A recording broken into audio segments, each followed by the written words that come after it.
नमस्कार दोस्तों, दृष्टि आईएएस के इस प्लेटफॉर्म पर आपका स्वागत है। आज हम लोग इंडियन सोसाइटी से संबंधित प्रश्न जो इस साल पूछे गए हैं उसको डिस्कस करेंगे। ये देखेंगे कि उसमें बेहतर आंसर कैसे लिखा जा सकता है। तो उन तमाम बिंदुओं को हम समझने की कोशिश करेंगे कि प्रश्न में क्या ऐसा प्रमुख तत्व है जिसे हमें हाईलाइट करना है और उसके अकॉर्डिंग अपना उत्तर लिखना है। तो आइए शुरू करते हैं। पहला प्रश्न,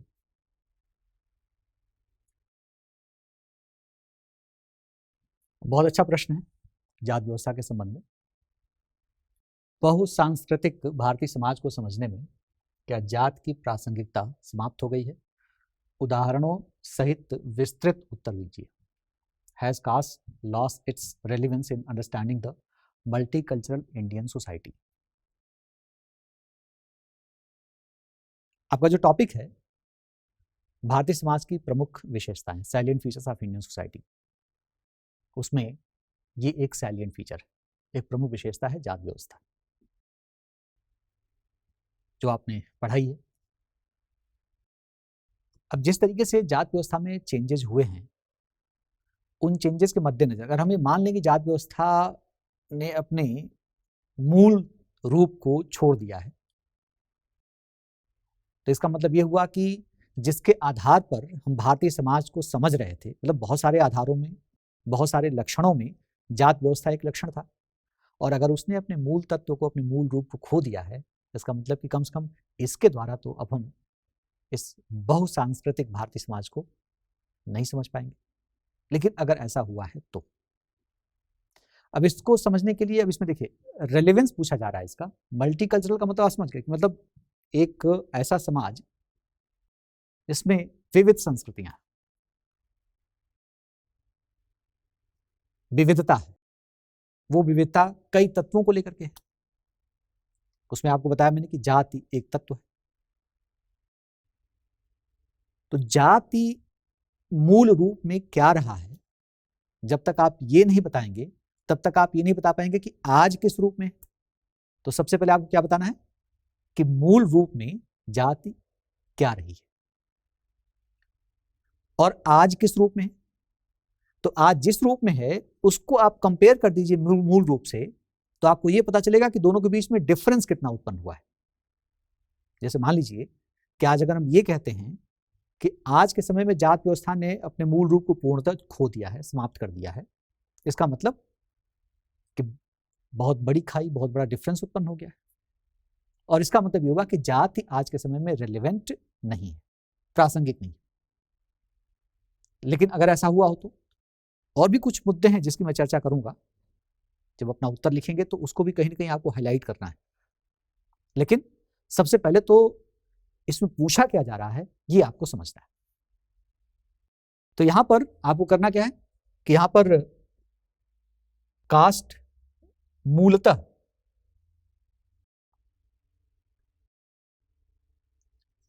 जाति क्या है ये दिखाइए। मूल रूप में जाति को किस रूप में देखा गया और उसका परिवर्तित रूप क्या है,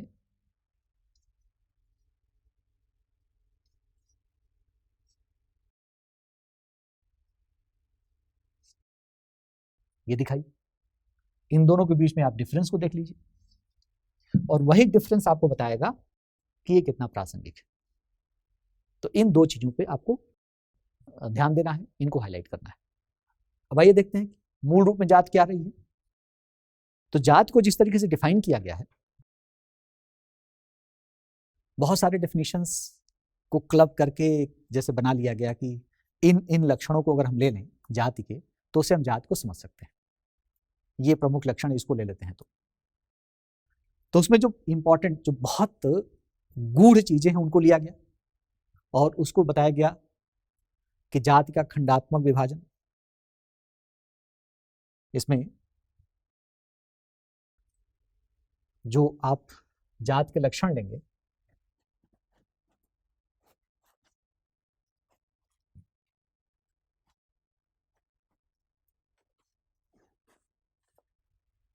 जात के लक्षणों में आप सबसे पहले लेते हैं जाति का खंडात्मक विभाजन, उसको नोट डाउन कर लीजिए। जाति का खंडात्मक विभाजन यानी विभिन्न खंडों में जात व्यवस्था को बांटा गया, वही अलग अलग खंड अलग अलग जात के रूप में जाना गया। तो कोई भी एक जाति जो नाम दिया गया है वो किस पे आधारित है? जन्म पर आधारित है। वहां पे ये भी आपको मेंशन करना है कि जन्म पर आधारित, मतलब पैदा होते ही वो चीज आपको मिल जाती है, आप उसको अचीव नहीं करते, कभी आप उसको अचीव नहीं करेंगे। ऐसा कभी नहीं हो सकता है कि कोई व्यक्ति जिस परिवार में पैदा हुआ हो, एक अमुक परिवार में जिसकी एक विशेष जाति है, उसको छोड़ करके वो दूसरी जात में चला जाए, ये असंभव था। तो ये इसका एक मूल तत्व है। और इस चीज के लिए कि कोई छोड़ करके न जाने पाए, इस प्रकार के चेंजेस ना होने पाए, इसके लिए अथॉरिटी सुनिश्चित कर दी गई। और अथॉरिटी क्या थी? अथॉरिटी थी जाति पंचायत और जाति परिषद।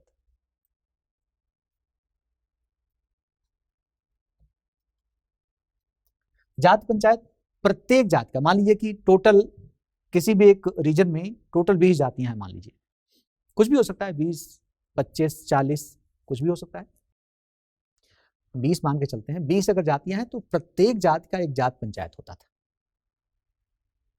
उसका काम यह था कि उस संबंधित जात का कोई भी व्यक्ति अगर जातिगत नियमों का उल्लंघन करता है तो उसको वो रोके, उसको दंडित करे, जात निकाला कर दे, जो भी दंड स्वरूप उसको दिया जाए, इस रूप में उसको दंडित करके और रोका जाएगा। ये बात चूंकि सबको पता है तो इसलिए लोग गलतियां नहीं करेंगे। जात पंचायत का ये काम था। लेकिन वो जात पंचायत जिस जात की है उसी जात के संबंध में संबंधित व्यक्ति को रोकेगी या लोगों को, उसी जात के लोगों को रोकेगी, दूसरी जात में प्रवेश नहीं करेगी। उसका जो क्षेत्र है, उसका जो अधिकार है, वो उस जात तक ही सीमित है। दूसरा है जाति परिषद।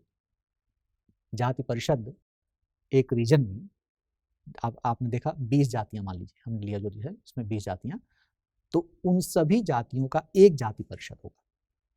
मतलब वो एक गांव हो सकता है, बहुत सारे गांवों को मिलकर के हो सकता है, एक जाति परिषद, यानी सभी जातियों के लिए एक अथॉरिटी बनाई गई है और वो अंतरजातीय मुद्दों पर निर्णय लेगा। अंतरजातीय मतलब 2 या अधिक जातियों के बीच का अगर मुद्दा है तो उस पर निर्णय। वो मुद्दा क्या हो सकता है? जैसे किसी ने कहा कि मेरा ये अमुक व्यवसाय है, मैं इसको छोड़ करके दूसरे जात का व्यवसाय में ले लेता हूँ, उस पर वो निर्णय लेगा, उस पर उसको रोकने की कोशिश करेगा। एक व्यक्ति कहता है जिस जात में है, वो कहता है कि अब मैं अपनी जाति की लड़की से या लड़के से विवाह नहीं करूंगा, मैं दूसरी जात में जाकर के विवाह करूंगा, अंतरजातीय मुद्दा। तो ऐसे मुद्दों पर जाति परिषद निर्णय लेगा। ठीक है, तो इस तरीके से ये अथॉरिटीज बना दी गई। तो पहला हमारा था जाति का खंडात्मक विभाजन और उसमें ये अथॉरिटीज। दूसरा है सामाजिक और धार्मिक पद सोपान, इसको भी आप नोट डाउन कर लीजिए। सामाजिक और धार्मिक पद सोपान यानी जो जाति है वो पद सोपानात्मक विभाजन है उसका। जाति का पद सोपानात्मक विभाजन,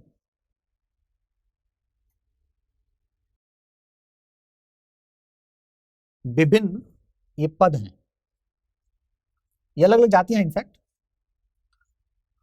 ये पद सोपान हो गया, हायरार्की में विभाजन हो गया, हायरार्किकल डिवीजन, यानी उच्च से निम्न के क्रम में। ये दिख रहा है ना, ऊपर से नीचे एक पद सोपान के रूप में, सीढ़ी के रूप में विभाजन है। ये सबसे उच्च जाति है, उसके बाद से उससे नीचे, उससे नीचे, उससे नीचे, इस तरीके से निम्नतम स्तर पर पहुंच जाएंगे। तो अगर 20 जातियां हैं, 25 जातियां हैं, 40 जातियां हैं, तो ये क्रम एक बना हुआ है, उसमें ऊपर से नीचे का विभाजन। ये विभाजन सामाजिक और धार्मिक रूप में, यानी जो सबसे ऊपर है उसका सामाजिक स्तर और उसका धार्मिक स्तर सबसे उच्च है। जैसे जैसे आप नीचे जाएंगे इस पद सोपान में, सामाजिक और धार्मिक स्तर नीचे होता चला जाएगा और इसी रूप में उनको पद मिला हुआ है। और इसीलिए ये सर्वोच्च जाति है, सबसे ऊंची जाति ये है क्योंकि उसका सामाजिक और धार्मिक स्तर सबसे ऊपर, राइट। चूंकि जन्म पर आधारित है, परिवर्तनीय नहीं है, कोई परिवर्तित नहीं कर सकता इसको, तो इस तरीके से यहाँ पे कोई परिवर्तन की कोई संभावना नहीं। जहां पर जो मिला है उसी रूप में चीजें काम करेंगे। जहां पे आप पैदा हुए हैं और जिस पद को लेकर के प्राप्त किए हैं, आप जिस जातिगत पद को प्राप्त किए हुए हैं, उसी पर हमेशा आप बने रहेंगे, राइट। तो ये दूसरा हो गया सामाजिक और धार्मिक पद सोपान, और ये पद सोपानात्मक विभाजन हो गया। अब यही देखना है आप आज के समय में, क्या आपको जो पद मिला हुआ है वो बाय बर्थ मिला हुआ है या आप अचीव कर रहे हैं। आप जिस पद को प्राप्त करने जा रहे हैं, जिसकी आप तैयारी कर रहे हैं, वो बाय बर्थ नहीं मिला है किसी को। इस एग्जाम को पास करना है आपको, इस एग्जाम में अपीयर करना है, इसको पास करना है। जैसी आपकी रैंक आएगी उसके हिसाब से आपको सर्विस मिलेगी। किसी जात से, किसी परिवार से इसका कोई संबंध नहीं। तो आज जो आपको पद मिल रहा है वो कैसा है, वो अचीव्ड है, अर्जित है वो। और पहले जो था वो क्या था, वो पैदाइशी था, उसको लोग पैदा करते थे, पैदा होते ही प्राप्त करते थे। वो अस्क्राइब्ड था, आरोपित था, आपके ऊपर आरोपित कर दिया गया, उस रूप में था। तो खैर इस ढंग से इसको हम देखेंगे। तीसरा जो है, तीसरा लक्षण कि जातियां अंतः विवाही होती हैं। अंतः विवाही,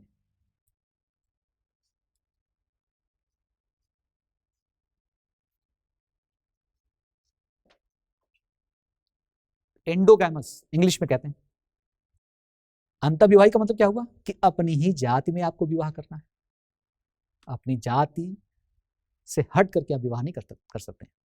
कोई भी लड़का या लड़की अपनी ही जात में उसकी शादी होगी, अंतः विवाही। तो ये इसका लक्षण था। इसके अलावा इसमें और भी कुछ बातें थी, जैसे जातिगत स्तर पे तो हो ही गया कि आप अपनी जाति के अलावा दूसरी जात में विवाह नहीं करेंगे, लेकिन अनुलोम और प्रतिलोम विवाह भी था। अनुलोम विवाह का मतलब ये हुआ, अब देखो ये रूल तो आपको मान के चलना है कि अपनी ही जात में विवाह करना है। अनुलोम विवाह क्या कहता है, तो अनुलोम विवाह कहता है कि अपनी ही जाति में भी, चूंकि विभाजन है, जातिगत विभाजन मतलब उपजातियां हैं, एक ही जाति में कई सारी उपजातियां हैं, और उनमें भी पद सोपानात्मक स्तर, हायरार्किकल स्तर, उच्च से निम्न के क्रम में विभाजन। एक ही जाति में, ध्यान रखिए, एक ही जाति में भिन्न उपजातियां हैं, उनमें भी पद सोपान है, उनमें भी उच्च और निम्न का क्रम है। तो वहां जब विवाह करना होगा तो अब रूल कहता है कि उच्च उपजाति का लड़का निम्न उपजाति की, अपनी उपजाति में तो शादी कर ही सकता है, लेकिन अपने से निम्न उपजाति में, जाति वही रहेगी, अपने से निम्न उपजाति में, अपने से निम्न उपजाति की लड़की से विवाह कर सकता है। और इसको कहा गया अनुलोम विवाह। इसका ठीक उल्टा हो जाएगा प्रतिलोम विवाह। कैसे, तो उल्टा कर दीजिए कि उच्च उपजाति की लड़की क्या निम्न उपजाति के लड़के से विवाह कर सकती है। ध्यान दीजिए, इसमें कंफ्यूजन कहीं से नहीं होना चाहिए। हम दो जातियों की बात नहीं कर रहे हैं, यहाँ पर एक ही जात की बात कर रहे हैं। जैसे मान लीजिए कि सरयू पारी ब्राह्मण की बात कर रहे हैं, उसमें तमाम उपजातियां हैं, जैसे त्रिपाठी, शुक्ल, मिश्र, त्रिवेदी, चतुर्वेदी, द्विवेदी, पांडे, उपाध्याय, पाठक वगैरह वगैरह। ये पदक्रम में बटे हुए ये भी। तो सबसे टॉप पे जो हैं, जैसे त्रिपाठी हो गए, शुक्ल हो गए, मिश्र हो गए, सबसे टॉप पे हैं। तो इनका लड़का पाठक लड़की से, उपाध्याय लड़की से, त्रिवेदी, दीक्षित, चतुर्वेदी, पांडे, इनमें से किसी की भी लड़की से विवाह कर सकता है। यह विवाह कहलाएगा अनुलोम। लेकिन एक पाठक लड़का अगर त्रिपाठी लड़की से विवाह करता है तो वो कहलाएगा प्रतिलोम विवाह। अब नियम कहता है कि अनुलोम विवाह मान्य है और प्रतिलोम विवाह अमान्य है। प्रतिलोम विवाह अमान्य था, यानी मान्यता उसको नहीं मिली हुई थी। तो इसके साथ साथ ये भी अंतर्विवाही के साथ ये तत्व भी जुड़ा हुआ है, इसको भी आप ध्यान में रखेंगे। इसको भी मेंशन कर दीजिए, शॉर्ट में ही मेंशन करना है आपको, इतना ज़्यादा तो लेंथ है नहीं लिखने के लिए। चूंकि हम डिस्कस कर रहे हैं इस चीज़ को, तो हम थोड़ा सा डिटेल्स में डिस्कस करेंगे। और चौथे में कुछ रेस्ट्रिक्शंस हैं, कुछ प्रतिबंध हैं, जैसे सहभोज पर प्रतिबंध और सामाजिक समागम पर प्रतिबंध। सहभोज और सामाजिक समागम पर प्रतिबंध, ये चौथा लक्षण है। सहभोज, एक साथ भोजन नहीं कर सकते हैं। कौन? कोई भी दो भिन्न जाति के लोग एक साथ बैठ करके भोजन नहीं कर सकते थे, नंबर 1। नंबर 2, सामाजिक समागम, यानी मिलने जुलने पर एक साथ खड़े हो सकते हैं क्या, क्या एक साथ बैठ सकते हैं, क्या दूरी है। तो इसमें 2 प्रकार की दूरी की बात की गई, एक भौतिक दूरी और एक सामाजिक दूरी। भौतिक दूरी जो भौतिक रूप में दिखाई देगी, हालांकि आज सोशल डिस्टेंसिंग टर्म यूज किया जा रहा है, सोशलॉजिकली ये टर्म सही नहीं है। ये सोशल डिस्टेंसिंग नहीं है जो कोरोना में, कोविड-19 में जो यूज किया गया है। This must be physical distancing. खैर उसको हटाइए, यहां पे आते हैं।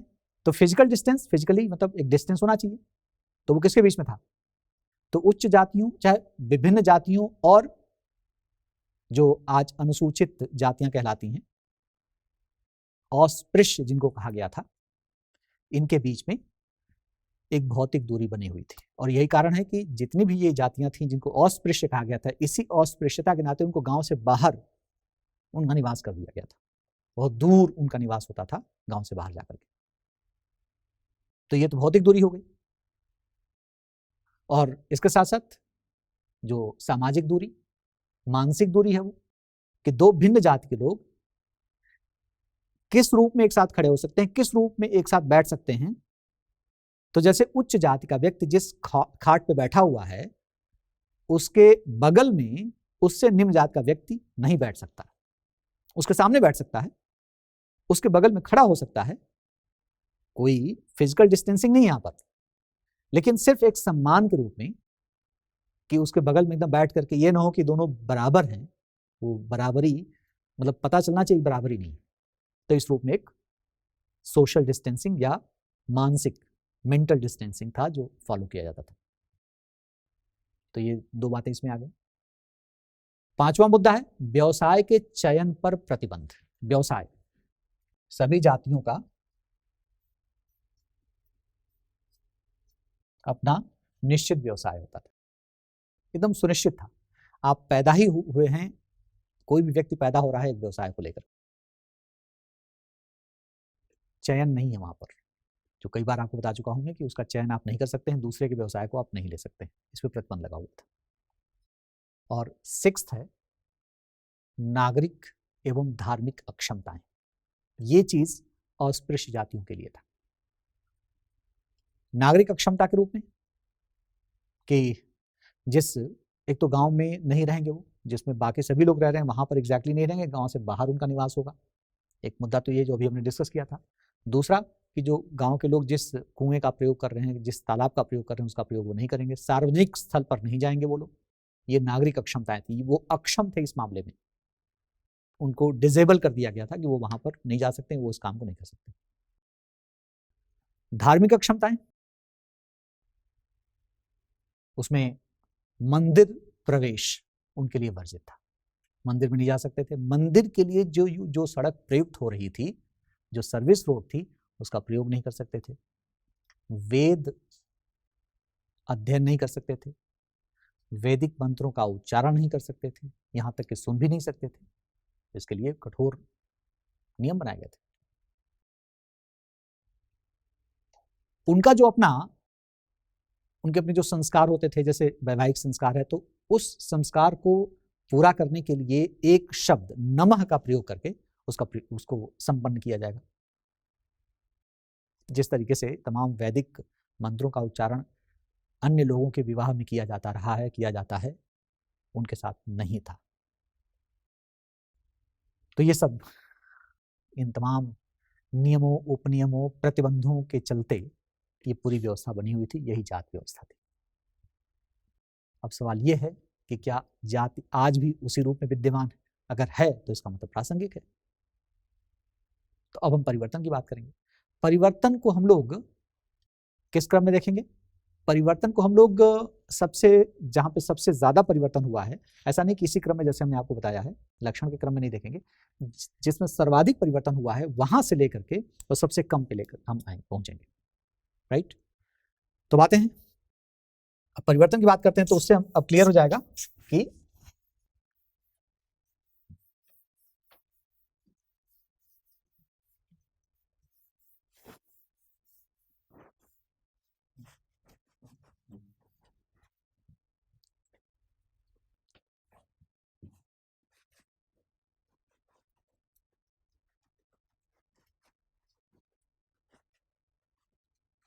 जाति में परिवर्तन।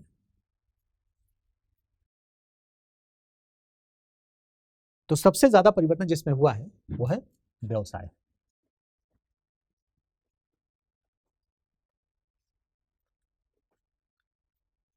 आज नए नए व्यवसाय आ गए, व्यावसायिक विविधीकरण हुआ अंग्रेजों के, स्पेशली अंग्रेजों के आने के बाद व्यावसायिक विविधीकरण, और वो प्रक्रिया यानी पश्चिमीकरण के साथ साथ वो प्रक्रिया बढ़ती चली गई। तमाम नए व्यवसाय, नई टेक्नोलॉजी सब आ गई। वैश्वीकरण ने और तमाम चीज़ों को जन्म दे दिया। तो आज लोगों को तमाम ऐसे नए व्यवसाय मिले, उसके माध्यम से लोगों को रोजगार, नौकरी और धन कमाने का अवसर मिला। आसानी से लोगों ने उस पर परिवर्तन करना शुरू कर दिया, और व्यावसायिक स्तर पर सर्वाधिक परिवर्तन हुआ है। तो व्यवसाय एक बहुत प्रमुख लक्षण था। इनफैक्ट सही पूछिए तो तमाम विद्वानों ने माना है कि व्यवसाय के आधार पर, आप देखिए ना, जाति का जो नाम भी दिया गया है, तमाम जातियों का नाम उनके व्यवसाय के आधार पर ही पता चल जाता है। लोहे का काम करने वाली एक जाति, उसके नाम से पता चल जाएगा कि वो इस लोहे का काम करने वाली है। यस, लकड़ी का काम करने वाली जात, नाम से ही पता चल जाएगा। चमड़े का काम करने वाली जाति, उससे नाम से ही पता चल जाएगा। तो ये सब इसका मतलब कि जाति के मूल में व्यवसाय का बहुत बड़ी भूमिका थी। और अगर इस पे बहुत बड़ा परिवर्तन हो रहा है तो इसका मतलब जात में बड़ा परिवर्तन हो रहा है, और हुआ है परिवर्तन इसमें। आज चूंकि लोगों को नए नए व्यवसाय मिले हैं, इसमें परिवर्तन हुआ। मैं इसमें एक दो एग्जाम्पल्स आपको दे देता हूं इसको समझने के लिए। मैं गूढ़ कुछ तत्वों की बात करना चाह रहा हूं, जिससे एग्जैक्टली पता चल जाएगा कि हाँ, परिवर्तन कैसे हुआ है। जैसे सबसे जो निम्नतम स्तर पे जिस व्यवसाय को देखा गया कि चमड़े का काम करने वाले लोग, मानव विष्ठा ढोने का काम करने वाले लोग, ये सब बहुत निम्न स्तर का काम माना गया, या उसके संबंध में काम करने वाले जो लोग हैं। एक व्यक्ति विशेष हैं, उन्होंने एक योजना की शुरुआत की अपने लेवल पर। उनका नाम है बिंदेश्वरी पाठक।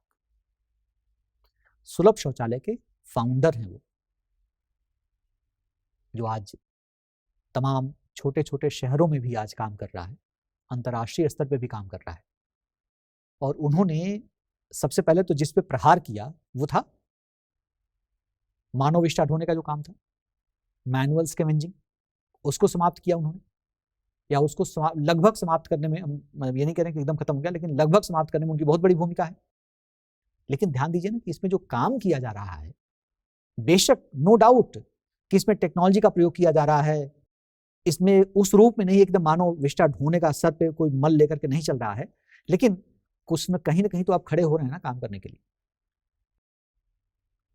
तो वो काम इन्होंने शुरू किया। मानसिक रूप में आप सोच के देखिए ना, मानसिक स्तर पे आप देखिए इस चीज को, कि ये इस कार्य को बहुत ही घृणित कार्य माना गया था, लेकिन उस कार्य की शुरुआत और सफल रूप में करने वाला जो व्यक्ति है वो उच्च जात का व्यक्ति है। तो इससे ये अंदाजा लगता है कि व्यावसायिक स्तर पर कितना परिवर्तन हुआ, मानसिक रूप में कितना उन्होंने और लोगों ने कितना इसको स्वीकार किया।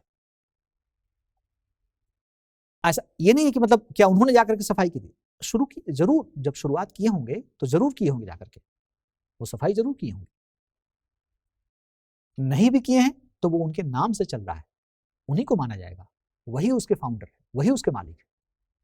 तो इस रूप में आप देखिए कि कितना ज्यादा परिवर्तन हुआ है। एक और एग्जाम्पल आपको दे रहा हूं, सफाई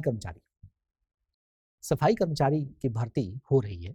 जैसे उत्तर प्रदेश में कुछ समय पहले सफाई कर्मचारियों की भर्ती 80% उच्च जात के लोग थे जिन्होंने अप्लाई किया था। आजकल तमाम आता है, रेफरेंसेज हैं इसके। दिल्ली विश्वविद्यालय में कुछ पदों की भर्ती, पियून की भर्ती, 8 पद की भर्ती, 8 पियून की भर्ती के लिए कई हजार एप्लीकेंट्स आए, उसमें से 8000 इंजीनियर्स थे। उनमें से मैक्सिमम लोग उच्च जाति के थे।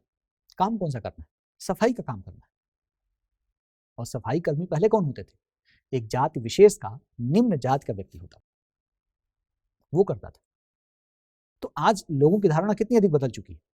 आइए एक और लेते हैं कि ये जो सफाई कर्मी यानी जो झाड़ू लगाने वाले लोग हैं सड़कों पे महानगरों में, एक रिपोर्ट के अनुसार उन झाड़ू लगाने वालों में केवल 40% लोग उस जाति से संबंधित हैं। मतलब क्या हुआ, 60% बदलाव हो चुका है इसमें। 60% इसमें बदलाव हो चुका है। परिवर्तन का देखिए ना, परिवर्तन कितना अधिक हो रहा है। तो मतलब कुल मिलाकर के बहुत बड़े लेवल पर चेंज हुआ है। इसमें व्यवसाय में परिवर्तन हुआ। दूसरा जो सबसे अधिक जो चेंज हुआ है, हमने अभी सहभोज की बात की थी, एक साथ भोजन करने पर प्रतिबंध। आप लोग भी तमाम विविधताओं का अनुभव कर रहे हैं। कुछ लोग आप लोगों में से बहुत ही गूढ़ गांव के रहने वाले हों, कुछ लोग ऐसे भी हो सकते हैं जिन्होंने गांव देखा भी ना हो। मतलब कुछ लोग क्लेम ऐसा करते हैं, सुना है मैंने, कहते हैं लोग कि हमें गांव नहीं देखा, हमें तो बड़ा मजा आता है गांव में। अभी कुछ दिन तक हमने गांव में ही स्टे किया अपने, और खूब आनंद लिया गांव का। और मैंने तो ये भी अनुभव किया कि जैसे लोग भाग रहे हैं, मैं थोड़ा सा हट के बात कर रहा हूँ, जिस तरीके से लोग भाग रहे हैं शहरों में, अपना घर बनाना है, जमीन खरीद रहे हैं लोग, बेशक वहां पे उनको सड़क ना मिले अपनी गाड़ी खड़ी करने के लिए, जाने के लिए, लेकिन वहीं पर जाएंगे, वहीं पर घर बनाएंगे। रीजन क्या है, तो कहते हैं कि सुविधाएं हैं शहरों में, नो डाउट सुविधाएं हैं, लेकिन अब सुविधाएं केवल वहीं सीमित नहीं है, वो सारी सुविधाएं सबके लिए हैं। आप अगर अपने गांव में हैं, मान लीजिए कि आपका गांव शहर से 20 किलोमीटर 25 किलोमीटर की दूरी पे है, और आपके पास यातायात के साधन हैं, मतलब आपके पास से मतलब यह साधन, सड़कें बन चुकी हैं आजकल, जो यातायात के साधन और जो बस या और जो टैक्सी वगैरह हैं वहाँ पे चल रही हैं, और कुछ नहीं तो आज बाइक वगैरह रखे हुए हैं।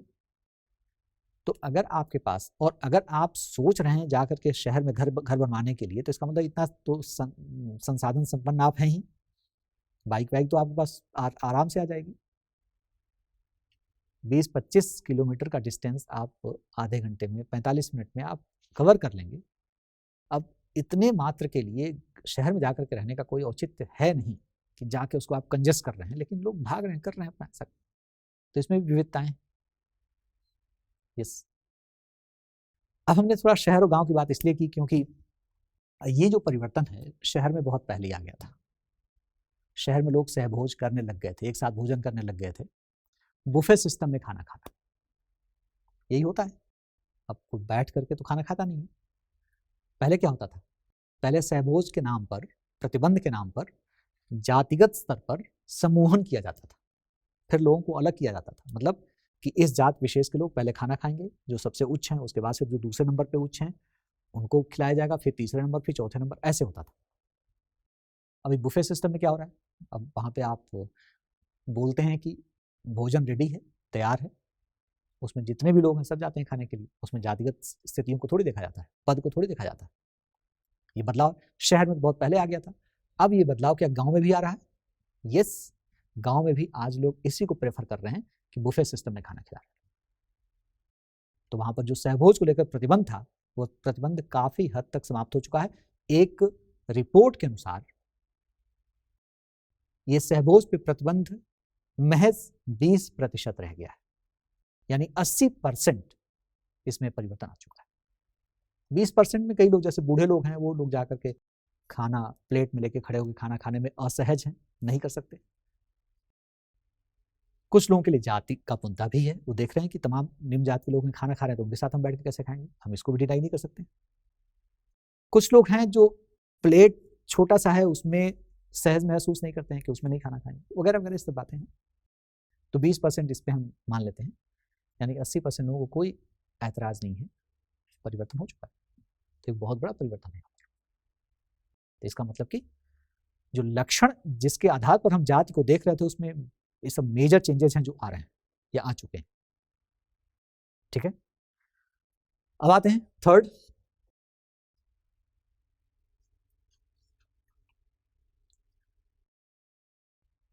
हम यहाँ तीसरे नंबर पर बात करेंगे जो सामाजिक और धार्मिक पद सोपान की बात की, यानी जो पद आपको मिल रहा है, जिसके आधार पर आपकी पहचान हो रही थी, क्या आज भी जातिगत आधार पर आपकी पहचान हो रही है? तो चाहे शहर हो चाहे गांव, हर जगह आज जिस चीज को सबसे अधिक देखा जा रहा है, मैं ये नहीं कह रहा हूं कि जाति समाप्त हो गई है या जाति को नहीं देखा जाता है, लेकिन आज जिसको प्रमुखता दी जा रही है वो सच्चाई ये है कि जिस पद को आज आप अर्जित कर रहे हैं, गांव में भी अगर कोई बच्चा किसी पद को प्राप्त कर रहा है, आईएएस बन जाता है तो बहुत बड़ी चीज है, लेकिन अगर किसी छोटे पद को भी, सरकारी नौकरी की चूंकि हमारे यहाँ काफी क्रेज है, तो सरकारी नौकरी में कुछ भी प्राप्त करता है उसको एक बड़ा मान सम्मान मिलता है, बड़ा पद मिलता है, उसका नाम छपता है, उसका फोटो छपता है, उसको जो जाके लोग बधाइयां देते हैं, और मन में भी उनके रहता है कि नहीं इसने अचीव किया इस चीज को। तो क्या आज पद का निर्धारण जन्म के आधार पर हो रहा है, जात के आधार पर हो रहा है? जात भी एक मुद्दा है, लेकिन वो अब गौण हो चुका है। जो प्राथमिक मुद्दा है वो है कि आपने क्या अर्जित किया है। तो इसके आधार पर अब पद सोपान बदल रहा है। आज क्लास, वर्ग, आपकी आर्थिक स्थिति, आपका अचीवमेंट महत्वपूर्ण हुआ है। तो इस रूप में भी परिवर्तन हुआ है, इस रूप में परिवर्तन हो रहा है और बड़े स्तर पे हो रहा है परिवर्तन। तो तीसरे में आप ये दिखाएंगे। चौथे नंबर पर अभी हमने बात की थी जात पंचायत और जाति परिषद की। यस,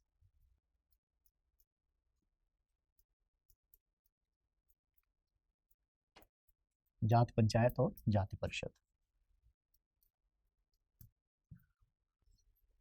एक तरीके से न्यायिक व्यवस्था थी। जब जात व्यवस्था काम कर रही थी उस समय ये न्यायिक व्यवस्था थी उस समय।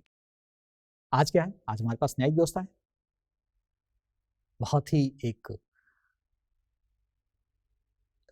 लॉजिकल रूप में काम करने वाली, तार्किक रूप में काम करने वाली, निम्न से उच्च स्तर पर, सुप्रीम कोर्ट तक के स्तर पर वो व्यवस्था काम करने वाली, प्रॉपरली कोडिफाइड नियमों को आधार बनाकर काम करने वाली व्यवस्था है।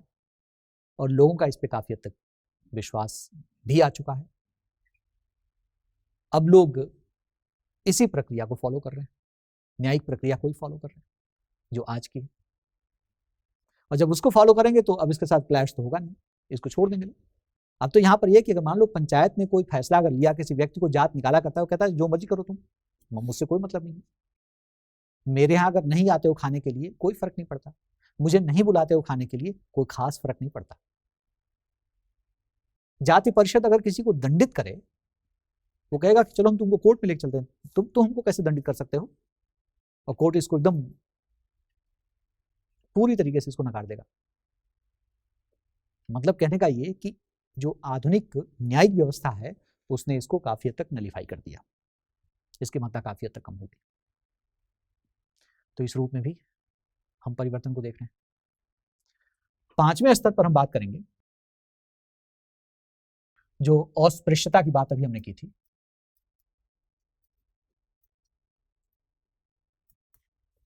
अस्पृश्यता, अनटचेबिलिटी, क्या उसमें भी कुछ चेंजेस हुए हैं कि आज भी उसी तरीके से? नो डाउट आज भी अस्पृश्यता है, इसीलिए उसके संबंध में बहुत कठोर कानून भी काम कर रहा है, लेकिन उस रूप में नहीं है जिस तरीके से ये पहले था। जैसे हमने आपको बताया कि एक फिजिकल डिस्टेंस बना हुआ था, गांव से बाहर उनका निवास था, आज भी जहां पे निवास था वहीं पर है, लेकिन लोग तो स्प्रेड किए हैं ना, पॉपुलेशन बढ़ी गांव में, लोग बढ़ते गए, गांव में आगे बढ़ते गए, उनके घर के आसपास पहुंच गए लोग, फिजिकल डिस्टेंस खत्म हो गया। मंदिर प्रवेश पर अच्छा, गांव, कुआं, तालाब, ये तो मुद्दा ही खत्म हो गया, हैंडपंप आ गया। सबसे पहला हैंडपंप कहां पे लगेगा? प्रायोरिटी वाइज उसी के घर, उसी के निवास के आसपास, तो उनको वो चीजें सारी एक्सेसिबल हैं। अब इससे कोई फर्क नहीं पड़ता है कि दूसरा हैंडपंप कहां पे लग रहा है, वो वहां पे जा रहे हैं कि नहीं उसको यूज करने के लिए, उनको मिला हुआ है, इक्वली मिला हुआ है उनको। मंदिर प्रवेश अगर किसी ने कहा कि तुम मंदिर में प्रवेश नहीं कर सकते हो तो बहुत कठोर कानून है। SC and ST prevention of atrocities act 1989 में जो पास किया गया था, उसके बाद से उसमें कुछ संशोधन किए जाते रहे हैं। बहुत टफ कानून है, कोई रोकेगा तो फिर दिक्कत हो जाएगी उसको काफी, तुरंत वो एक्ट लग जाएगा उनके ऊपर, रोक नहीं सकते हैं। वैदिक मंत्रों का उच्चारण, उनको सुनना। अब देखिए इसमें कई तरीके से जो चेंजेस हुए हैं मैं उसकी बात कर रहा हूं। ऐसा नहीं कि हमने बहुत कोई विशेष प्रयास किया है इसके लिए, और हम सभी लोगों ने कुछ लोगों ने तो बहुत ज्यादा प्रयास किया है, नो डाउट, लेकिन ऐसा नहीं कि हर व्यक्ति ने बहुत ज्यादा प्रयास किया और हर व्यक्ति चाहता है कि ये चीज खत्म हो जाए, ऐसा भी नहीं है। लेकिन कुछ चीजें ऐसी घटित हुई हैं, कुछ परिवर्तन ऐसे हुए हैं कि ऑटोमेटिकली चेंजेस होते चले गए। जैसे आधुनिक शिक्षा, सर्व शिक्षा अभियान, सबके लिए शिक्षा, उसमें आप भेदभाव नहीं कर सकते हैं, प्रत्येक बच्चा आके पढ़ेगा, उनके बच्चे भी आके पढ़ रहे हैं। अगर आपके पाठ्यक्रम में कहीं वैदिक मंत्र है, और जो कि होता है, वो बच्चा बाकी बच्चों के साथ वो भी पढ़ रहा है, उच्चारण कर रहा है, उसको रोका नहीं जा सकता, नंबर 1। नंबर 2 कि मान लीजिए आमतौर पे गांव में क्या होता है कि लोग जब कोई जागरण वगैरह करते हैं, कोई धार्मिक क्रियाकलाप करते हैं, तो सुनाते भी हैं लोगों को, बड़े बड़े लाउड स्पीकर लग जाते हैं, आज उनकी आवाज भी काफी दूर तक जाती है। अब आवाज पता चला कि दूसरे गांव तक आवाज जा रही है उसकी, तो वहीं पास में जो बस्ती है, हरिजन बस्ती, क्या वहां तक आवाज नहीं जा रही उनकी? वो भी तो सुन रहे हैं। तो खुद ही परिवर्तन हो गया। आपने कहा था कि सुन भी नहीं सकते हो, वो कह रहा कि हम क्या कर लें, आप सुना रहे हो। धीरे धीरे इसको मान लिया गया, स्वीकार कर लिया गया कि भाई ठीक, कोई बात नहीं, सुनो। परिवर्तन हुआ ना। तो ये सब चेंजेस हो रहे हैं। व्यावसायिक स्तर पर अब ये सब व्यवसाय, चमड़े के व्यवसाय सब खत्म हो गए। जो गंदे कपड़े हैं, मलिन कपड़े जो हैं, उनको धुलने का काम, ये सब चीजें खत्म हो गई, नई नई चीजें आ गई। लॉन्ड्री आ गई, गांव में भी लॉन्ड्री व्यवस्था काम कर रही है। तो अब वो चीजें खत्म, पहले वाली, वो व्यावसायिक स्तर खत्म हो गया। अभी हमने मैनुअल स्कैवेंजिंग की बात की थी, वो काफी हद तक खत्म हो गया। अब नए व्यवसाय सबके लिए उपलब्ध है, वो भी आ रहे हैं, शहरों में आकर के काम कर रहे हैं, गांव में भी जो काम मिल रहा है उस काम को कर रहे हैं, वो सबके लिए है। तो इस रूप में भी चेंज हुआ है, राइट। धार्मिक स्तर पर भी परिवर्तन हो गया, तो काफी हद तक बदलाव हुआ है। हाँ, ऐसा नहीं कि लोगों के मन से एकदम चीजें निकल गई हैं अभी भी, लेकिन ये सब जो जिसके आधार पर अस्पृश्यता काम कर रही थी, वो आधार बदल चुके हैं आज। तो इस लेवल पे भी चेंजेस हुए हैं, इसको भी हम देखेंगे। और छठे स्तर पर, छठा और आखिरी स्तर है विवाह।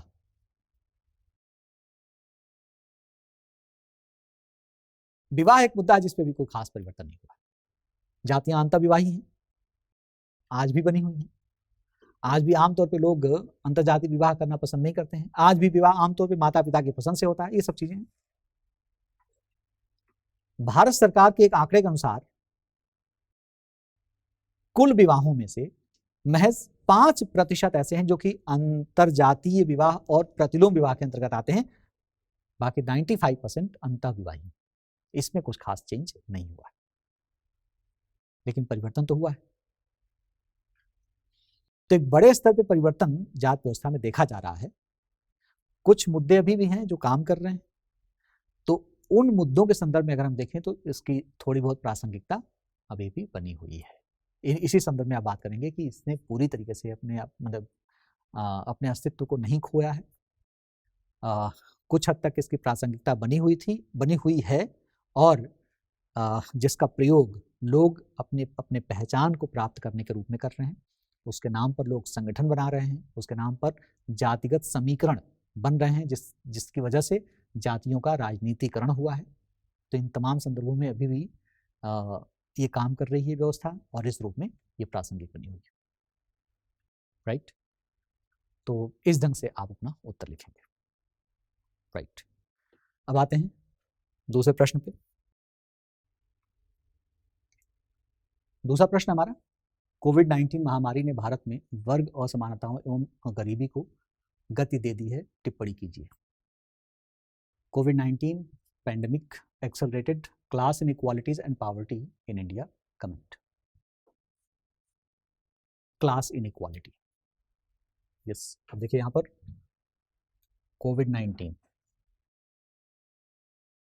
इसने क्या किया है, क्लास इनइक्वालिटी, ऐसा नहीं कि क्लास इनइक्वालिटी नए तरीके से पैदा हुई है, एक्सेलरेटेड, उसको एक्सेलरेट किया है, गति दिया है, उसको गति दे दिया है, पहले से ही है सभी जगह पे, पूरी दुनिया में। क्लास का मतलब यहां पर निश्चित रूप से, जब हम क्लास की बात करते हैं तो वहां आर्थिक मुद्दा आ जाता है। तो आर्थिक रूप में जो गैप था लोगों में, वो गैप और अधिक बढ़ा है, बहुत तेजी से बढ़ा है, और आने वाले समय में और भी बढ़ेगा। क्या वास्तव में ऐसा हुआ है? किसकी वजह से? कोविड-19 की वजह से। तो हम पिछले स्तर पर जाकर के बातें नहीं करेंगे कि किस वजह से पहले हुआ है, डायरेक्ट हमको 150 शब्द में लिखना है इसको, डायरेक्ट यहीं पे हिट करना है इसको। क्या वास्तव में ऐसा हुआ है? कमेंट करना है। कमेंट का मतलब क्या होता है? टिप्पणी करने का मतलब क्या होता है? आपको अपनी राय देनी है। क्या आप इस बात से सहमत हैं? अगर हैं तो आप सबूत के साथ आइए सामने, दिखाइए कि कैसे हुआ है। यस, तो अब आप यहां पे दिखाएंगे, जैसे लॉकडाउन जैसे अनाउंसमेंट हुआ, देखिए इस पूरे प्रक्रिया को आप देख लीजिए, जो भी आप इधर मतलब आप देख रहे हैं, 10 महीने बीत चुके हैं, 10-11 महीने बीत चुके हैं। अब इसमें ये जो पूरी प्रक्रिया जो हुई है, उसी के मद्देनजर आपको देखना है, बताना है। इसमें कुछ रिपोर्ट्स वगैरह हैं, उसको आप दिखाइए, उसके आधार पर आप बताइए। आप मतलब रिपोर्ट को आप अपने उत्तर को जस्टिफाई करने के रूप में आप लेंगे। उत्तर तो आपको अपने तरीके से ही देना है, टिप्पणी करना है आपको। वेल, तो जैसे ही लॉकडाउन का अनाउंसमेंट हुआ, एकदम से अब ये हो गया कि काम सारा बंद कर दिया गया, सब लोग अपने अपने घर में रहेंगे, कोई बाहर नहीं निकलेगा। सिर्फ एसेंशियल कमोडिटीज को प्राप्त करने के लिए, खाने पीने की चीजें प्राप्त करने के लिए, दवाइयां प्राप्त करने के लिए ही आप बाहर निकल सकते हैं, बाकी चीजों को रोक दिया गया, काम नहीं होगा। अब जो वर्किंग क्लास के लोग हैं, जो डेली वेजेस पर काम करने वाले लोग हैं, प्रतिदिन कमाते और खाते हैं, उनका क्या होगा? तो हमारे यहाँ बिना इस पर कुछ विशेष ध्यान दिए हुए, कोई नीति लाए बगैर इसको अनाउंस कर दिया गया, और एकदम से उस श्रमिक वर्ग में एक बात फैल गई कि अब हम कैसे जिएंगे यहाँ पर, कैसे रहेंगे यहाँ पर, क्या खाएंगे हम। They are left with no food, no shelter, no clothes. No clothes का मतलब कि आगे उनको कोई इस तरीके से कपड़े वगैरह जो मिलने चाहिए, जो अब वो नहीं मिल पाएंगे। नो इनकम, कोई इनकम नहीं है उनके पास। नो शेल्टर का मतलब ये हुआ कि जहां पे रह रहे हैं, किराया दे रहे हैं, किराया देंगे कैसे? अब जब कुछ कमाएंगे ही नहीं तो किराया कैसे देंगे? एकदम से जैसे ही बात फैली, लोग वहां से माइग्रेट करना शुरू, तमाम पूरे देश से इस प्रकार की चीजें देखी गई हैं कि लोग कैसे माइग्रेट किए हैं, कैसे लोग हटे हैं। कहाँ जाएंगे? अपने गांव, अपने घर। कम से कम वहां पर जाएंगे, कुछ खेती बाड़ी है, कुछ अनाज है, कम से कम भूखों तो नहीं मरेंगे ना। तो इस रूप में लोगों का पलायन शुरू हो गया। अभी आते हैं उस मुद्दे पर, लेकिन अब ये स्थिति वहां पर उत्पन्न हुई। इस स्थिति को बताया है centre for monitoring Indian economy ने, कहा कि 14 करोड़ लोगों की नौकरी चली, इन लोगों ने अपनी नौकरी गंवा दी, काम रुक गया, काम तो है नहीं। और जो लोग डेली जाकर के, अब ये लोग ऐसा नहीं है कि मतलब लैपटॉप लेकर के काम करने वाले लोग हैं, ये वाला काम नहीं है, फिजिकली वहां पे प्रेजेंट होकर के काम करने वाले लोग हैं, श्रमिक वर्ग के लोग हैं। एकदम से रोक दिया गया, अब रुका इनकी नौकरी। और भी तमाम लोगों की नौकरियां गई हैं, ऐसा नहीं कि मतलब केवल इन्हीं गई है, लेकिन ये बहुत बड़े भुगतान है। 14 करोड़ की नौकरी गई तो इनकम गया, क्लास डिफरेंस तो बढ़ेगा, इनकम गैप तो बढ़ेगा, आप यहाँ वो क्लास डिफरेंस को बढ़ाएगा। FAO, food and agriculture organization, ने एक अनुमान लगाया है कि आने वाले समय में 40 करोड़ लोग गरीब हो जाएंगे। ये वो लोग होंगे जो जस्ट अब पॉवर्टी लाइन है, उनकी आय कम होते ही वो बिलो पॉवर्टी लाइन हो जाएंगे, तो वो गरीब हो जाएंगे। तो ये गरीबी को और अधिक बढ़ाएगा तो क्लास इनइक्वालिटी बढ़ेगी, इस रूप में बढ़ेगी। जिस पलायन की हम बात कर रहे थे, पलायन की वजह से समस्याएं इनकम को लेकर के, फूड को लेकर के, शेल्टर को लेकर के समस्या तो हुई ही है, इसके साथ साथ एक और भी समस्या आई कि तमाम लोगों मतलब जब मूव किए हैं, कई 100 मील पैदल चल के जाना, हजारों मील पैदल चल कर जाना, इसमें कुछ लोग मेजर एक्सीडेंट का भी शिकार हुए, मेजर एक्सीडेंट भी हुआ। और इसमें एक अनुमान क्या मतलब एक प्रॉपर डेटा दिया गया है। सेव लाइफ ऑर्गेनाइजेशन, जो सेव लाइफ फाउंडेशन जो एक एनजीओ है, सेव लाइफ फाउंडेशन जो एक एनजीओ है, उसके अपने एक तैयार किए गए आंकड़े के अनुसार लगभग 2000 लोग एक्सीडेंट का शिकार हुए, उसमें से कुछ 100 लोगों की मौत भी हो गई। इस रूप में भी इसने भय को और अधिक बढ़ा दिया। तो ये तमाम गंभीर स्थितियां उत्पन्न होती चली गई।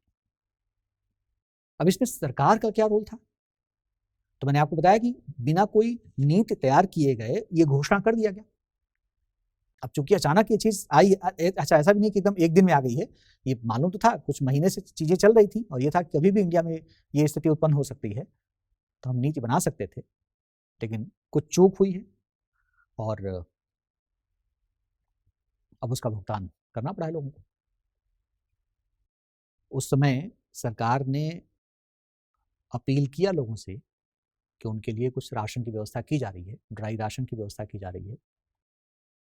महिलाओं के जन धन अकाउंट में, खाते में 3 किश्तों में कुल 1500 रुपये ट्रांसफर किए जाने थे। ये सब कुछ हो रहा था, लेकिन ये महज हमारे जीडीपी का 1% के आसपास था, कुछ खास नहीं था।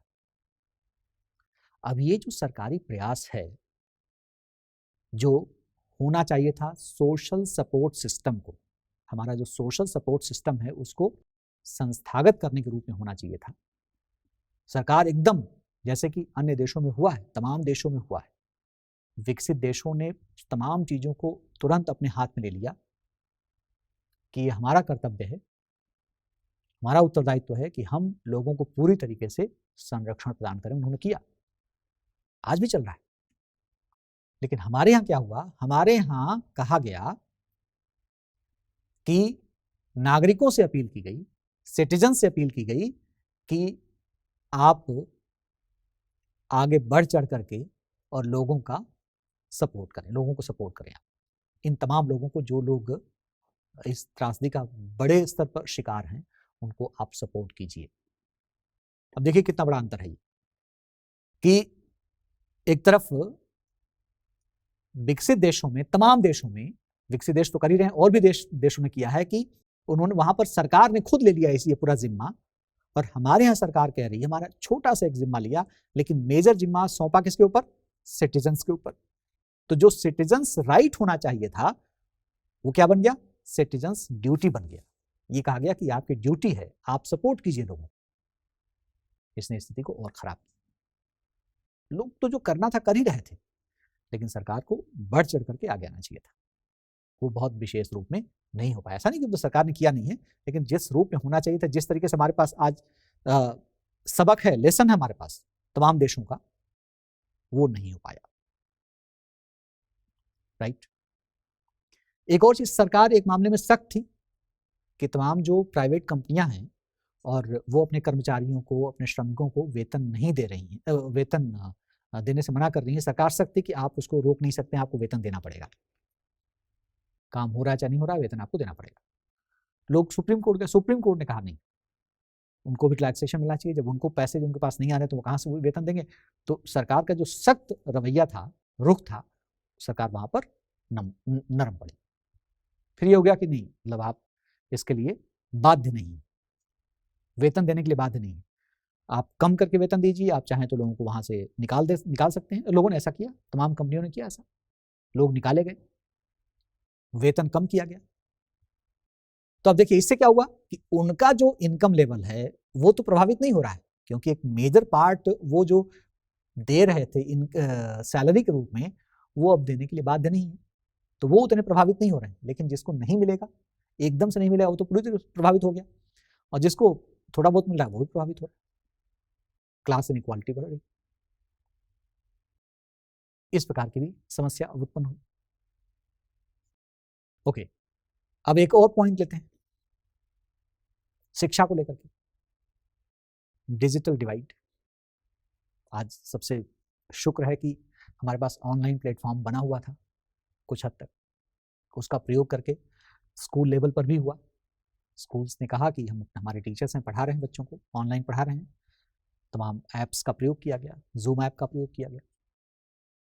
हालांकि हमारे पास दीक्षा पोर्टल ऑलरेडी है, काम कर रहा है, ज़्यादातर लोगों ने जूम ऐप का प्रयोग किया, उस पर बच्चों को उन्होंने पढ़ाना शुरू किया। लेकिन ये पढ़ाई मैक्सिमम कहाँ पर हुई है बेहतर रूप में? जो बहुत अच्छे स्कूल हैं, प्राइवेट स्कूल्स, महंगे स्कूल जहाँ पर अमीर बच्चे पढ़ते हैं, उनके लर्निंग में कोई प्रॉब्लम नहीं, उनका चल रहा है सुचारू ढंग से, अभी भी चल रहा है। लेकिन गरीब बच्चे जो सरकारी स्कूलों में पढ़ने वाले हैं, वहाँ पर इसका प्रयोग नहीं हो पाया। कैसे हो पाता? मतलब तमाम समस्याएं थी, उनके पास ऐप नहीं है, वहाँ गांव में नेटवर्क की प्रॉब्लम है, अगर है भी, मतलब मोबाइल नहीं है उनके पास, मोबाइल है भी तो नेटवर्क की प्रॉब्लम है। तो जो भी है रीजन, प्लस टीचर्स के लेवल पे अपनी समस्याएं, सिस्टम की अपनी समस्याएं, तो वहाँ पर एक गैप उत्पन्न हुआ। अब ये गैप एक बहुत बड़ा गैप उत्पन्न करने वाला है आने वाले समय में। जो बच्चे आज 1 साल का जो एक गैप है, या तो वो ड्रॉप करें वो बच्चे, और अगर उनको आगे प्रमोट किया गया, ड्रॉप करेंगे नहीं, प्रमोट तो करना पड़ेगा आपको, हमारी शिक्षा नीति है। आपने प्रमोट किया, वो बच्चा आगे बढ़ा, दूसरे क्लास में गया, लेकिन पिछले क्लास को उसने जब पढ़ा ही नहीं तो आगे कैसे परफॉर्म करेगा? तो बच्चा पिछड़ना शुरू कर देगा, पिछड़ चुका है वो। लेकिन जो अच्छे घरों के बच्चे हैं वो आगे निकलेंगे। तो ये आगे चल करके शिक्षा के स्तर पर एक बड़ा गैप उत्पन्न करेगा, जो उनके व्यवसाय को लेकर, उनके व्यवसाय में, रोजगार में उनको मददगार सिद्ध होगा, इनके लिए वो फेलियर सिद्ध होगा। तो आने वाले समय में इस गैप को और अधिक बढ़ाएगा ही। तो एक मुद्दा ये हो गया। यस, एक और पॉइंट हम लेते हैं, कंजम्पशन शेयर को लेते हैं हम यहां पर, उपभोग का हिस्सा। इसमें फाइनेंशियल ईयर 12 में टॉप 20% जो हाउस होल्ड्स थे, फैमिलीज थे, वहां पर जो टोटल हमारा कंजम्पशन लेवल था उपभोग का, उस टोटल का 47% उपभोग वो लोग कर रहे थे, टॉप 20% फैमिलीज कर रही थी। इस उपभोग में तमाम चीजें आनी, खाने पीने से लेकर के और तमाम ड्यूरेबल आइटम्स खरीदना, मतलब घर के उसमें साज के लिए, उनके घर के मतलब सजावट के लिए, उसके लिए मतलब अपने हेल्थ के लिए, ग्रूमिंग के लिए, इन तमाम चीज़ों के लिए, केवल खाने की बात नहीं है यहाँ पर, इन तमाम चीज़ों पर खर्च करते हैं। इसलिए उनका जो कंजम्पशन लेवल है वो बहुत ज़्यादा, बहुत हाई है, 47%। बॉटम 20% फैमिलीज की बात करें तो आउट ऑफ टोटल कंजम्पशन केवल 6% उनके खाते में। डिफरेंस कितना हुआ? 41%। देखिए यहाँ पर 47% उनके लेवल पर जो टॉप 20% फैमिलीज हैं, और 6% जो बॉटम 20% फैमिलीज कंजम्पशन के लेवल पर, मतलब FY12 फाइनेंशियल ईयर 12 की बात कर रहा हूं मैं। तो ये जो डिफरेंस है ये है 41%। तो ये गैप तो पहले से था ही, कोई नया, मैंने आपको पहले भी कहा कि कोई नई चीज नहीं है, ये गैप पहले से ही था। लेकिन अब क्या अनुमान है कि कोविड-19 के बाद जो स्थितियां उत्पन्न हुई हैं। तो अब आने वाले मतलब अनदर 5 ईयर्स, मतलब FY 25-26 की बात अगर हम करें तो उसमें यह अनुमान लगाया जा रहा है कि अब ये गैप बढ़ करके 43.5% पे चला जाएगा। अभी 41% है, 43.5% पे चला जाएगा। तो इसका क्या मतलब हुआ कि अगर मान लीजिए कि ये 47% अगर ये है, अगर 47% ये बना रह जाता है, जो टॉप 20% फैमिली, जो कि रहेगा ही, उनके लेवल पर क्या फर्क पड़ेगा, उनके लिए ज़्यादा फर्क नहीं पड़ेगा, लेकिन ये जो बॉटम है अब इनका 6% नहीं रह जाएगा। यस, अब इनका घट जाएगा, और घटेगा तो ये बढ़ेगा एक, मतलब 2.5% और इसमें बढ़ जाएगा। इसका मतलब यहाँ 2.5% कम होगा, ये 3.5% पे आ जाएगा। तो इनका कंजम्पशन लेवल, और कंजम्पशन लेवल कम होने का मतलब क्या हुआ, अब ये लोग किस चीज़ पे ज़्यादा खर्च करते हैं, ये लोग ज़्यादातर भोजन पे खर्च करते हैं। ये ड्यूरेबल आइटम्स खरीदने के रूप में, तब तमाम अपने घर को सजाने के रूप में, मेकअप के सामान खरीदने के रूप में खर्च नहीं करते, भोजन से संबंधित जो आइटम्स हैं उसके लिए खर्च करते हैं। और वो कम होने का मतलब सीधा है कि इनका इनकम कम हुआ है, ये प्रभाव सीधा दिख रहा है। तो ये तमाम जो चीजें हमारे सामने आई हैं ये स्पष्ट करती हैं कि क्लास इनइक्वालिटी न केवल बढ़ी है हमारे देश में कोविड-19 के बाद, बल्कि आने वाले समय में और भी अधिक बढ़ेगी। राइट, तो इस ढंग से आप अपने विचार यहाँ पर रखेंगे, अपना उत्तर लिखेंगे। तो आते हैं अगले प्रश्न पे। क्या आप सहमत हैं कि भारत में क्षेत्रीयता बढ़ती हुई सांस्कृतिक मुखरता का परिणाम प्रतीत होती है? तर्क कीजिए। Do you agree that regionalism in India appears to be a consequence of rising cultural assertiveness? Agree. Argue. अब इसमें क्षेत्रीयता क्या है और क्षेत्रीयता का संबंध सांस्कृतिक मुखरता से किस रूप में है, इस रूप में आपको अपने आर्ग्यूमेंट्स देने हैं। सबसे पहले क्षेत्रीयता क्या है, उसका संबंध क्षेत्र के साथ है, रीजन के साथ। रीजन क्या है? रीजन एक भूभाग है जहां पर विशेष प्रकार की कुछ चीजें, यानी भाषा, बोली, संस्कृति, धर्म, सांस्कृतिक परंपरा या इवन भौगोलिक स्थितियां भी हो सकती हैं जो सजातीयता के रूप में हो, यानी एक विशेष प्रकार की भौगोलिक स्थिति हो, एक विशेष प्रकार की संस्कृति हो, एक विशेष प्रकार की भाषा वहां पर बोली जाती हो, एक विशेष प्रकार की सांस्कृतिक परंपरा हो, एक विशेष प्रकार का धर्म हो जो मैक्सिमम लोग वहां पर फॉलो करते हो। तो इसको हम रीजन कहते हैं, क्षेत्र कहते हैं। इसी ग्राउंड पर, इसी आधार पर जब लोगों में एक होने की भावना उत्पन्न होती है तो उसे हम क्षेत्रीयता कहते हैं, रीजनलिज्म कहते हैं। तो सबसे पहले तो मैं ये क्लियर कर दूं आपको कि क्षेत्रीयता अपने आप में नकारात्मक शब्द नहीं है। लोगों का एक होना नकारात्मक नहीं होता है। नकारात्मक कब होता है? जब इसी एक होने की भावना के स्तर पर दो भिन्न क्षेत्र के लोगों में टकराव की स्थिति उत्पन्न होती है, तब वो नकारात्मक होता है। तो वैसे तो पॉजिटिव है, एक होना तो बहुत अच्छी बात है, और एक होना विकास को इंगित करता है, उससे विकास बढ़ता है। जितनी अधिक एकता उतना अधिक विकास होगा, उससे पूरे देश का विकास होगा। आगे हम चर्चा करेंगे इसमें। तो पहली चीज तो ये कि ये कोई नेगेटिव चीज यहां पर नहीं कह रहा है, आर्ग्यू करने के लिए कह रहा है। तो इसके जो विभिन्न एस्पेक्ट्स हैं उसको आप दिखाइए यहां पर। तो रीजनलिज्म को जब आपने डिफाइन किया तो उससे डिफाइन करने के साथ साथ आप ये भी स्पष्ट कर दीजिए कि इसमें सकारात्मक और नकारात्मक दोनों पहलू होते हैं।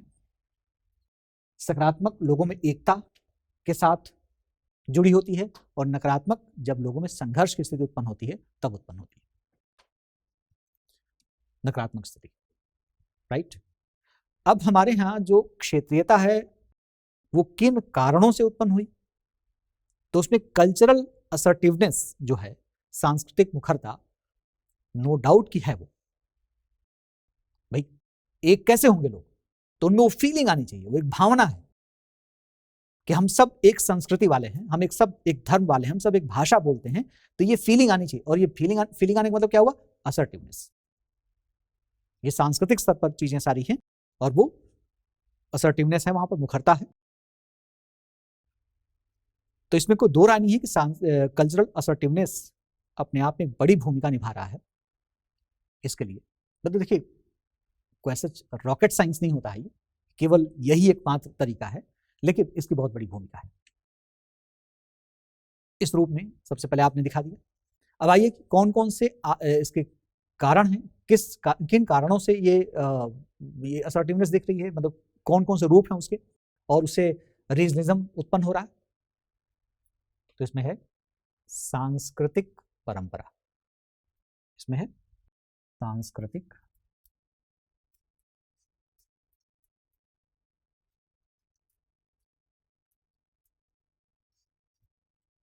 परंपरा,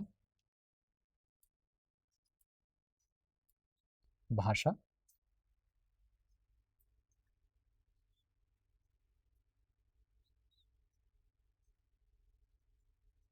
धर्म,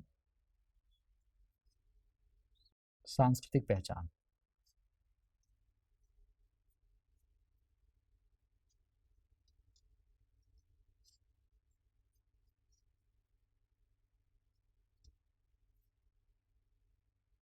ये अलग अलग मुद्दे हैं। होने को आर्थिक रूप में भी होता है, होने को प्रशासनिक स्तर पर, राजनीतिक स्तर पर भी कुछ चीजें काम करती हैं, उससे भी होता है। लेकिन यहाँ पर जो इसलिए मैं कहा कि एकमात्र वही कल्चरल असर्टिवनेस ही नहीं है, और भी रीजन हो सकते हैं, आर्थिक भी मुद्दा हो सकता है, लेकिन हमको यहाँ पर फोकस करना है जो मुद्दा असर्टिवनेस का है, उन पर फोकस करना है। लेकिन वो आपने पहले स्पष्ट कर दिया है कि एक बहुत बड़ा मुद्दा है, ये बहुत बड़ा कारण है ये, जिससे रीजनिज्म उत्पन्न होता है। एकमात्र नहीं है, लेकिन एक बहुत बड़ा कारण है ये, उसके अंतर्गत ये सारी चीजें आती हैं। तो जो सांस्कृतिक परंपरा है, इसके आधार पर जो रीजनिज्म उत्पन्न हुआ, वो हमें तमिलनाडु में देखने को मिला, द्रविड़ संस्कृति के रूप में। सांस्कृतिक परंपरा को ही बेस बना करके कि हमारे यहाँ द्रविड़ संस्कृति रही है, सांस्कृतिक परंपरा के रूप में रही है, और उसको बेस बना करके उन्होंने वहाँ पर एक होने की भावना वहाँ पर लोगों में उत्पन्न हुई, और इस तरीके से रीजनिज्म, क्षेत्रवाद। शिवसेना महाराष्ट्र में, उन्होंने भी सांस्कृतिक परंपरा को बेस बना करके और अपना यह संगठन बनाया, और इस तरीके से उस संस्कृति को कायम रखने का प्रण लिया कि हम इसको लेकर के चलेंगे। आज वो चीजें काम कर रही हैं। तो सांस्कृतिक परंपरा के रूप में इसको हम देखेंगे। भाषा अपने आप में बहुत बड़ा, मतलब संस्कृति के अंतर्गत हम इन सारी चीजों को ले रहे हैं, तो भाषा अपने आप में बहुत बड़ा मुद्दा रहा है। राज्यों का पुनर्गठन भाषाई आधार पर हुआ, बहुत पहले से, अंग्रेजों के टाइम से ही मतलब इस मुद्दे को रखा गया था। 1955 में जब आयोग का गठन किया गया, उसने इस बात को सैंक्टिफाई किया, फिर राज्यों का पुनर्गठन भाषा के आधार पर होने लगे। तो जब पुनर्गठन हुआ तो उसके बाद फिर कर दिया गया, मतलब राज्य बन गए, उसमें भाषाई आधार बना। लेकिन आज के जो तात्कालिक जो मुद्दे हैं, उसमें लोगों ने फिर इस मुद्दे को उठाना शुरू कर दिया कि भाई भाषाई आधार पर हम भी तो विशिष्ट हैं, और हम विशिष्ट हैं तो हमें एक अलग राज्य मिलना चाहिए। भाषा को आधार बनाया उन्होंने। जैसे कि दुनिया भर के एग्जाम्पल्स हैं, आज के समय की बात कर रहा हूं मैं। जैसे आप नॉर्थ ईस्ट में आप जाएं, खासी, भाषा के स्तर पर वो काफी प्रताड़ित महसूस कर रहे थे असमिया भाषा को लेकर के, कि मतलब वो उनके ऊपर थोपी जा रही है। उन्होंने कहा कि चूंकि हमारी एक अलग भाषा है और उसके आधार पर हमको एक अलग राज्य मिलना चाहिए, स्वायत्तता मिलनी चाहिए, एक अलग राज्य मिलना चाहिए। बोडो लैंड, बोडो जनजातियों के द्वारा इस मुद्दे को उठाया गया। उनका भी एग्जैक्टली यही कहना था, उनका भी ये मानना था कि असमिया जो भाषा उनके ऊपर थोपी जा रही है। मतलब दोनों चीजें थी यहाँ पे, भाषा संस्कृति दोनों की बात थी। चूंकि हम भाषा की बात करें इसलिए हम भाषा को लेकर देख रहे हैं इसको। गोरखालैंड, पश्चिम बंगाल, उनका क्या मानना है? तो यही मांग रहे हैं कि हम अलग हैं, हमारी भाषा अलग है, इसलिए, और चूंकि राज्यों का पुनर्गठन भाषाई आधार पर हुआ, इसलिए हमको अलग राज्य दो, भाषा के आधार पर हमको अलग राज्य चाहिए। ये वो डिमांड लगातार उनकी डिमांड चल रही है। इसके अलावा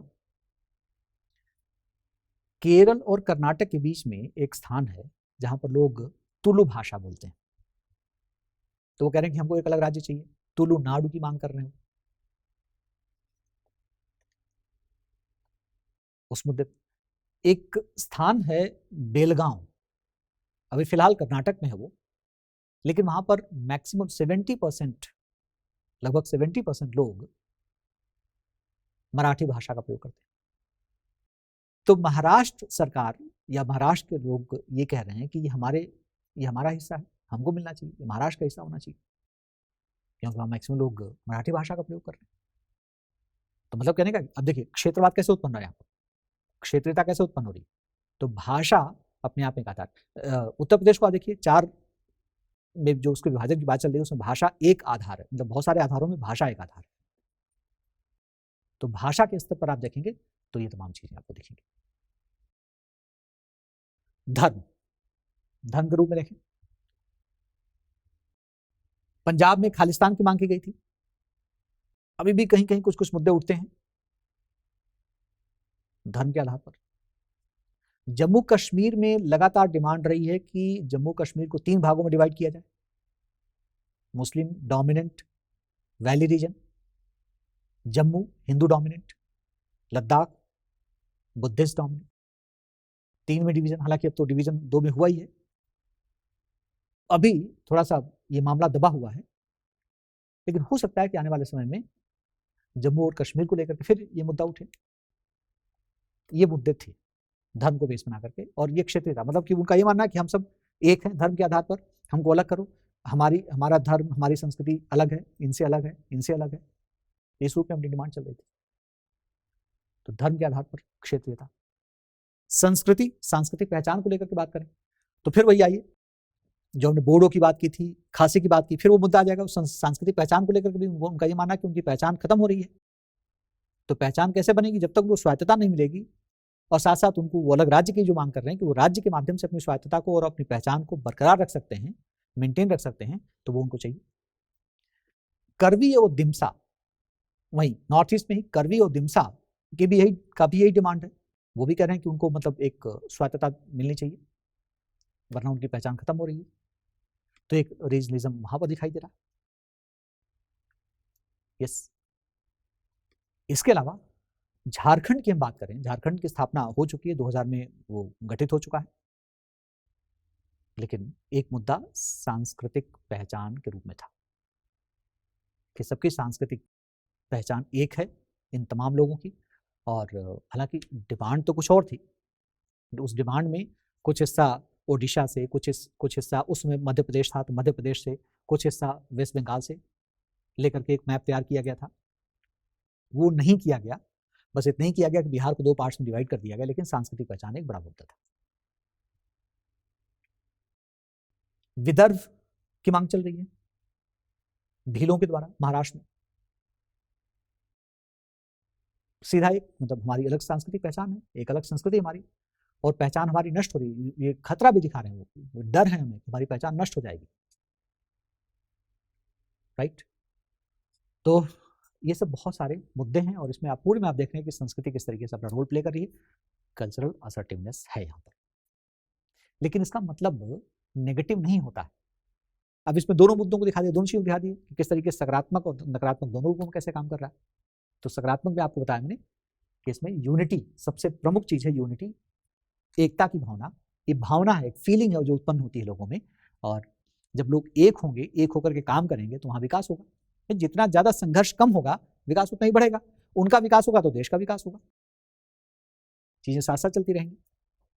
संघर्ष कम से कम होगा तो ज़्यादा से ज़्यादा उनको, और वो जो वृद्धि होगी वो हर तरीके से चहुमुखी होगी वृद्धि वहाँ पर। सब सकारात्मक चीज़ है। इसके अलावा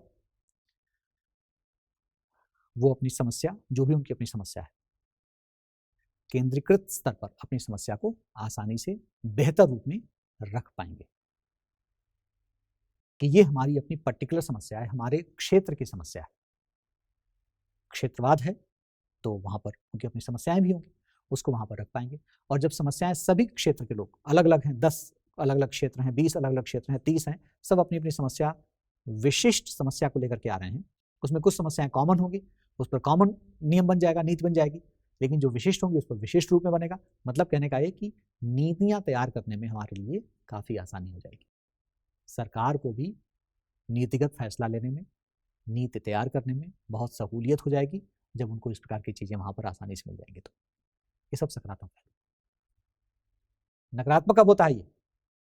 ये नकारात्मक तब होता है जब दो भिन्न संस्कृति से जुड़े हुए लोग, यानी दो भिन्न क्षेत्र के लोग जो अलग अलग संस्कृति से हैं और एक होने की दोनों में भावना है।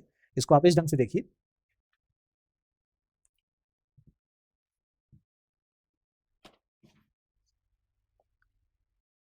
ए और बी, ये दो अलग अलग संस्कृतियां हैं, वर्सेस ए वर्सेस बी, अलग अलग संस्कृतियां हैं। अब ए जो है, अब जब दोनों संपर्क में आते हैं, वैसे नहीं, जब दोनों संपर्क में आते हैं, और आज संपर्क तो बढ़ा ही है, लोगों का आवागमन हुआ है, लोग एक स्थान से दूसरे स्थान पर गए हैं, तो जहां पर जाएंगे वो अपनी सांस्कृतिक पहचान को लेकर के ही जाएंगे ना। और जब दूसरी जगह पे जाएंगे और वहां पर अगर किसी एक मुद्दे को लेकर के आपस में टकराव की स्थिति बनती है, तो अपने आप को फिर से वो जोड़ने की कोशिश करेंगे कि हम सब एक हो जाएं। जब ये लोग करेंगे तो जो लोग वहां के हैं वो और अधिक अपने आप को असर्ट करने की कोशिश करेंगे और ज्यादा। तो अब यहां पर बनेगा क्या कि ए जो है जब कंपेयर करेगा अपने आप को बी से, तो अपने आप को सुपीरियर मानेगा कि सर्वश्रेष्ठ हैं हम, बी इंफीरियर है, ये घोषित कर देगा कि बी इंफीरियर है। और वही काम जब बी करेगा तो बी अपने आप को सर्वश्रेष्ठ मानेगा और ए को इंफीरियर कर देगा। यही उनमें टकराव की स्थिति को उत्पन्न करेगा। इसको एक नाम दिया गया है, बोलते हैं इसको एथनोसेंट्रिज्म, इंग्लिश में कहते हैं एथनोसेंट्रिज्म।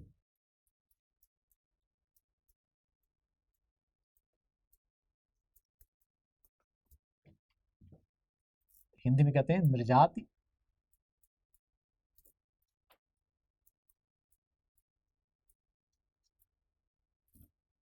केंद्रिकता, निर्जात केंद्रिकता, ये उत्पन्न, और ये उत्पन्न होते ही दोनों संघर्ष में आ जाएंगे। यही इसका सबसे बड़ा नकारात्मक पहलू जो संघर्ष को उत्पन्न करता है। अब संघर्ष अगर आ गया तो विकास रुकेगा, सब उल्टा होना शुरू हो जाएगा, विकास का काम रुकेगा, तमाम अन्य प्रकार की समस्याएं, विकास रुकेगा, लोगों का रोजगार, शिक्षा सब प्रभावित होंगे। तो ये नकारात्मक पहलू भी हो गया। अब इस प्रकार की चीजें कहां पे देखने को मिल रही हैं? कई संदर्भों में देखने को मिल रहा है, जैसे नदी जल बंटवारे को लेकर के,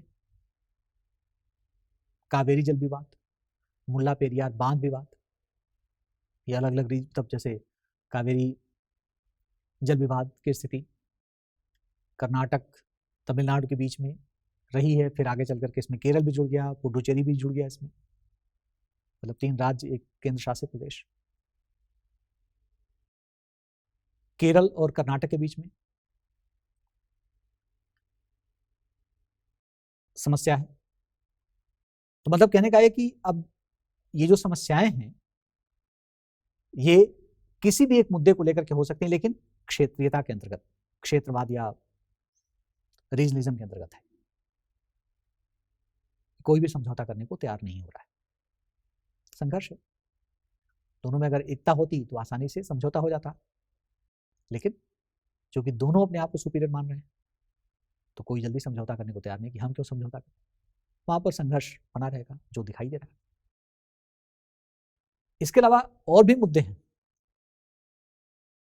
और भी बृहद राज्य क्षेत्रवाद के रूप में अगर हम देखें, ये टर्म यूज किया गया है, सुप्रा स्टेट, SUPRA, स्टेट रीजनलिज्म, बृहद राज्य क्षेत्रवाद। जैसे बड़े बड़े जो डिवीजन, जैसे पूर्वोत्तर राज्य एक तरफ और शेष भारत एक तरफ, संघर्ष। पूर्वोत्तर राज्यों के लोगों को आसानी से भारत के शेष भागों में स्वीकार नहीं किया जाता है, सिमिलरली यहां के लोगों को वहां पर स्वीकार नहीं किया जाता। ये अपने आप एक समस्या, संघर्ष, तमाम संघर्ष के मुद्दे दिखाई देते हैं। कई बार झड़पें होती हैं, कई बार संघर्ष बहुत बड़े स्तर पे पहुंच जाता है। असम में कई बार इस प्रकार की घटनाएं हुई हैं, जहाँ पर जो बाहरी, मतलब जो बंगाल के लोग हैं या फिर बिहार के लोग हैं, उनको भुगतना पड़ा है। ऐसे जो नॉर्थ ईस्ट के लोग, घटनाएं इस प्रकार की नॉर्थ ईस्ट के लोगों के साथ घटनाएं दिल्ली, बेंगलोर ऐसे जगहों पर दिखाई दी हैं। तो एक मुद्दा ये हो गया।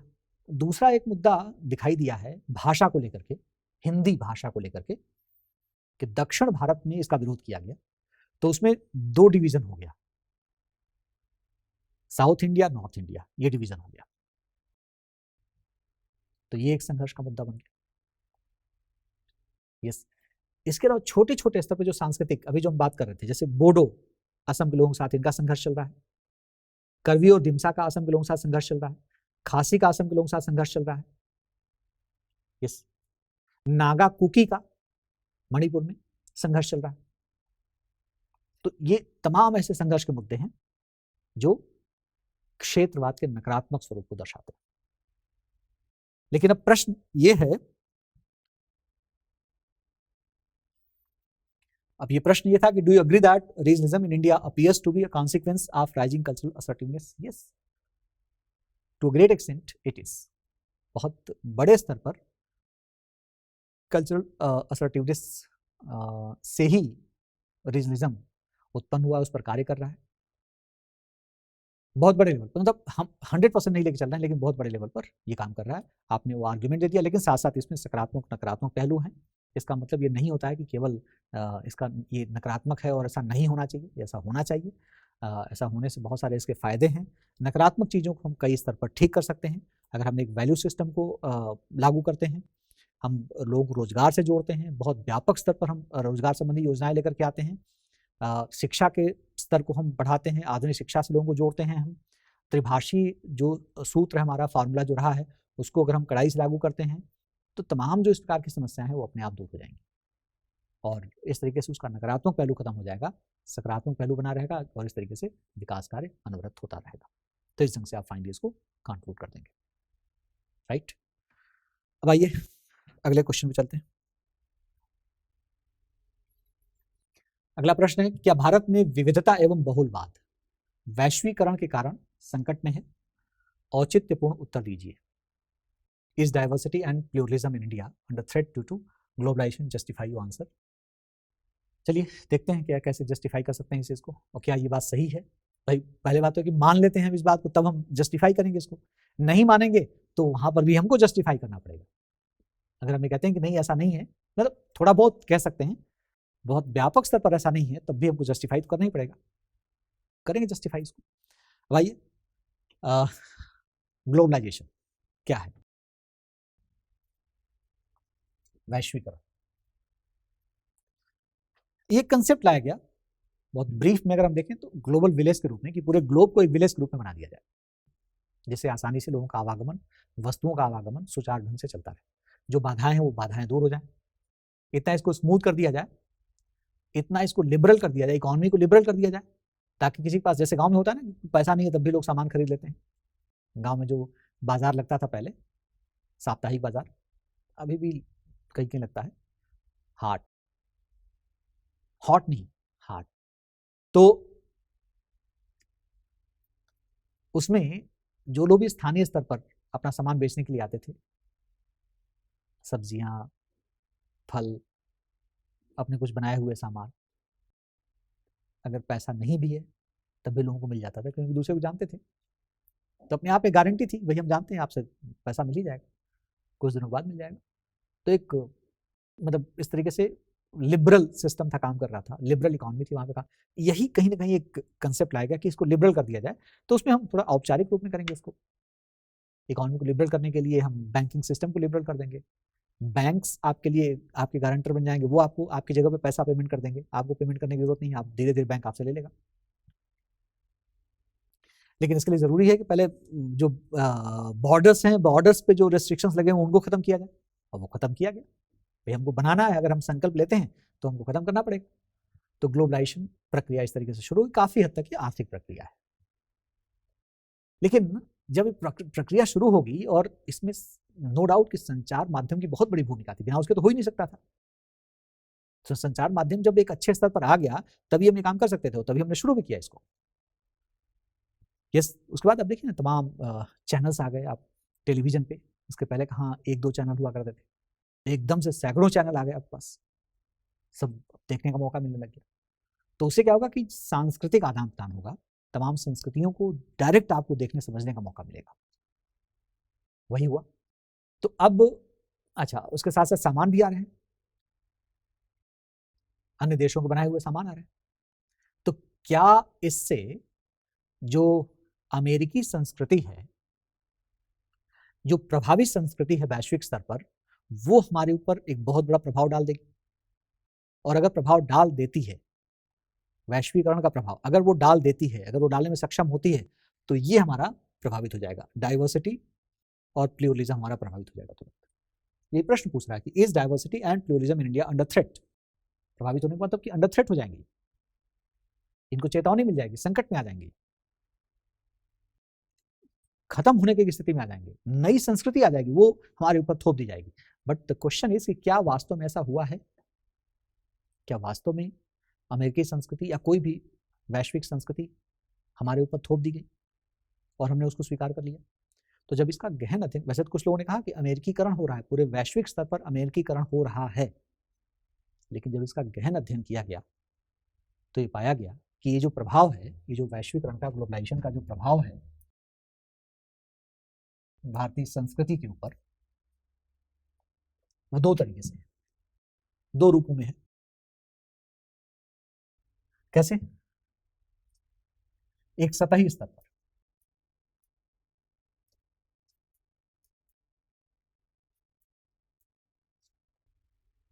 और दूसरा पहचान, सांस्कृतिक पहचान। पहचान का मतलब सांस्कृतिक पहचान के स्तर पर। पहचान का मतलब यहाँ पर सांस्कृतिक पहचान, तो सांस्कृतिक पहचान के स्तर पर। अब सतही स्तर पर मतलब क्या होगा? अब इसमें भाषा, बोली, वेशभूषा,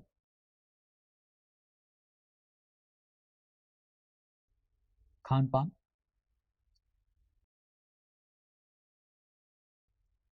इन रूपों में परिवर्तन है। सांस्कृतिक पहचान तो सांस्कृतिक पहचान, संस्कृति नहीं बदलेगी। क्या ऐसा हुआ? बदली कि नहीं बदली, मतलब देखते हैं। तो अब ये पाया गया कि सतही स्तर पर परिवर्तन ज्यादा हुआ है। इसमें जो परिवर्तन हुआ है ये मेजर परिवर्तन हुआ है, यहाँ पर मेजर परिवर्तन यहाँ पर हुआ,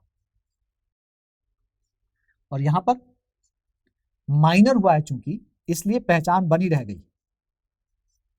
ये चूंकि माइनर हुआ यहाँ पर, इसलिए पहचान बनी रह गई। तो जब पहचान बनी रह जाएगी तो इसका मतलब कि डाइवर्सिटी और प्लूरलिज्म बना जाएगा, इसका मतलब अंडर थ्रेट नहीं है ये। लेकिन अब इसको समझाना है, इसको जस्टिफाई करना है। अब इसको जस्टिफाई करने के लिए जो उदाहरण दिया गया है, मतलब मैं नहीं दे रहा हूँ, मतलब ये प्रॉपर डॉक्यूमेंटेड है। तो एक प्रक्रिया का नाम लिया जाता है मैकडोनाल्डीकरण। मैकडोनाल्डी मतलब मैकडोनाल्ड जो है उन्हीं, उसी को बेस बना करके एक प्रक्रिया बन गया ये।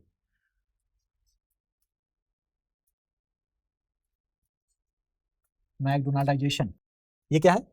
तो मैकडोनाल्ड में जो बर्गर मिलता है, अब बर्गर से हमको सब समझ आ जाएगा, बर्गर हम खा रहे हैं, खान पान में परिवर्तन हुआ, हमारी आदतें बदलने लग गई, हम बर्गर खाने लगे, पिज्जा खाने लगे, सब तमाम जो नई नई चीजें वो सब खाने लग गए, फास्ट फूड खाने लग गए। यस, अपना जो खान पान तरीका था वो अब चेंज होने लग गया, वो बदलने लग गया, तो खान पान के स्तर में बदलाव आ गया, बड़े लेवल पे मेजर बदलाव हुआ है। लेकिन पहचान हमारी, तो देखिए अमेरिकी जो बर्गर है, अमेरिका में मैकडोनाल्ड के किसी भी आउटलेट में जो बर्गर मिलता है उसमें 90% बर्गर में बीफ और पोर्क होता है, गाय का मांस, सुअर का मांस, इससे तैयार चीजें उसके बीच में डाली जाती हैं, उसको लोग खाते हैं। हमारे यहाँ जो बर्गर बनता है उसमें क्या होता है? आलू, यस, आलू का जैसे बनाया जाता है, जो टिक्की बनाई जाती है वो उसमें डाल दिया गया, उसमें और कुछ चीजें, टोमेटो, अनियन, ये सब चीजें डाल दी जाती हैं। चिकन भी हो सकता है, चिकन बर्गर भी होता है, मैकडोनाल्ड में ही मिलता है, चिकन आसानी से खाते हैं लोग, लेकिन उसमें बीफ और पोर्क नहीं होगा। एक सिंगल बर्गर में भी आपको बीफ और पोर्क नहीं मिलेगा। क्यों नहीं मिलेगा? क्योंकि हमारी पहचान से जुड़ा हुआ है, सांस्कृतिक पहचान से जुड़ा हुआ है। उनको भी इस बात का डर है कि अगर ये का अगर हमने कर दिया तो तोड़फोड़ हो सकती है, बहुत बड़ी समस्या हो सकती है। उन्होंने नहीं किया इसका, मतलब हमारी पहचान परिवर्तन हुआ, खान पान का स्तर बदला हमारा, लेकिन सांस्कृतिक पहचान खतरे में नहीं है, सांस्कृतिक पहचान हमारी वैसी की वैसी बनी रही। तो एक तो मुद्दा ये हो गया। दूसरा, जो परिवर्तन हो रहे हैं उस परिवर्तन के क्रम में एक और प्रक्रिया की बात की जा रही है, उसको कहते हैं ग्लोकलाइजेशन।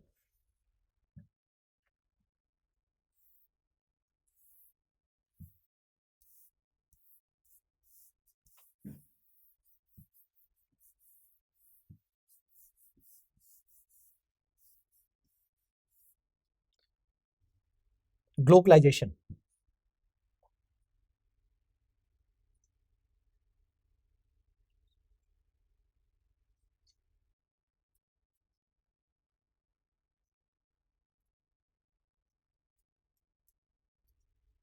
ये दो तत्वों से मिलकर बना हुआ है, ग्लोकल और लोकलाइजेशन, ग्लोबल और लोकलाइजेशन, ग्लोबल और लोकलाइजेशन, ये है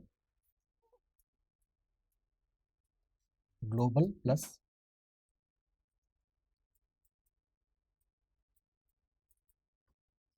लोकलाइजेशन। तो इसमें से ये निकाल लिया गया, ग्लोबलाइजेशन बन गया। मतलब क्या हुआ इसका, कि जो ग्लोबल चीजें आ रही हैं उनको लोकलाइज कर देना, अपने तरीके से उसको स्वीकार करना। जो भी बाहरी चीजें आ रही हैं उसको हम अपने तरीके से स्वीकार करेंगे। कोई भी चीज, जैसे बर्गर खा रहे हो, चाहे पिज्जा खा रहे हो, चाहे नूडल्स खा रहे हो, उसको खाएंगे तो अपने तरीके से। अब नूडल खाने के लिए कौन वो स्टिक यूज करता है? हमारे यहाँ जनरली तो उसको यूज नहीं करते हैं लोग, हमारे यहाँ तो स्पून से खा लेते हैं या अधिक से अधिक फोर्क यूज कर लेते हैं लोग। हम हमें तो कभी खाना होता तो वो स्पून से ही खा लेते हैं, उसको काट लेते हैं किनारे करके, काट के आराम से खा लेते हैं। तरीका तो हमारा, कुछ लोग तो हाथ से ही खा लेते हैं, हाथ से उठाया और सर सर खींच लिया। अब ये तरीका तो नहीं है खाने का, हमें क्या किया, अपने तरीके से उसको किया, लोकलाइज कर लिया उसको। बर्गर खाते हैं, खाते हुए मतलब खाते हुए खाने को आप भी खाते होंगे, लेकिन कुछ लोगों को आप देखेंगे ना तो लगता है पूरा उंगलियां उंगलियां खा जाएंगे सब पूरी, खाते समय उसको कहीं कुछ सॉस वॉस आ गया तो अपनी उंगली भी चाट लेते हैं। ये तरीका थोड़ी खाने, लेकिन खाते हैं वैसे ही। यस, पिज्जा ऐसे खाते हैं जैसे रोटी खा रहे हो, मतलब खा रहे हो का मतलब ये हुआ कि हमारा अपना तरीका है ये, हम ऐसी चीजों को खाते रहे हैं तो जैसे खाते रहे वैसे खाएंगे। तो हमने अपने तरीके से उसको लोकलाइज कर लिया। कपड़े, जीन्स हमने भी पहनने शुरू की, मतलब ऐसा नहीं कि पहले हम नहीं पहनते थे, पहले भी था लेकिन पहले कम था, अब समय के साथ और बढ़ा। अब जीन्स वहां पे पहनते हैं लोग तो उसको और बड़ा फैशनेबल तरीके से, उसमें कई जगह कटवट होता है, कटवा लेते हैं, रग करवा लेते हैं उसको। हमारे यहाँ क्या है, हमारे यहाँ मतलब प्रॉपर बहुत, जीन्स को भी हम बहुत फॉर्मल तरीके से पहनते हैं। जीन्स का मतलब क्या होता है कि उसको नहीं भी धुलोगे तभी काम चलेगा, वो इसीलिए है कि मतलब धुलने की जरूरत ना पड़े, प्रेस वेस करने की जरूरत ना पड़े। हम तो प्रॉपरली उसको धुलते भी हैं, प्रेस भी करवाते हैं, मतलब अपना तरीका है। एकदम फॉर्मल जैसे पैंट पहनते वैसे जीन्स भी पहनते हैं अपने तरीके से। महिलाओं के अपने कपड़े हैं, यस, स्कर्ट पहनती हैं विदेशों में महिलाएं, हमारे यहाँ भी आया, लेकिन हमारे यहाँ जो स्कर्ट का जो साइज है वो काफी लॉन्ग है, नीचे तक पहुंच जाता है। तो हमने अपने तरीके से उसको लिया, तो स्वीकार तो किया लेकिन अपने तरीके से, यानी उसको लोकलाइज कर लिया। This is what is called glocalisation. भूस्थानी, हिंदी में बोलते हैं इसको भूस्थानीकरण। तो ग्लोबल चीजों को अपने तरीके से हमने स्वीकार किया। कहाँ हमारी संस्कृति जा रही है भाई, हमारी संस्कृति बनी हुई है, हमारे अपने तरीके से जब कर रहे हैं तो हमारी संस्कृति बनी रहेगी। थोड़ा बहुत परिवर्तन होगा, ऐसा नहीं कि परिवर्तन नहीं होगा, लेकिन वो पहचान खत्म नहीं होगी, अंडर थ्रेट नहीं होगी, राइट। एक और प्रक्रिया है जिसको बोलते हैं यूनिवर्सलाइजेशन, सार्वभौमिकरण।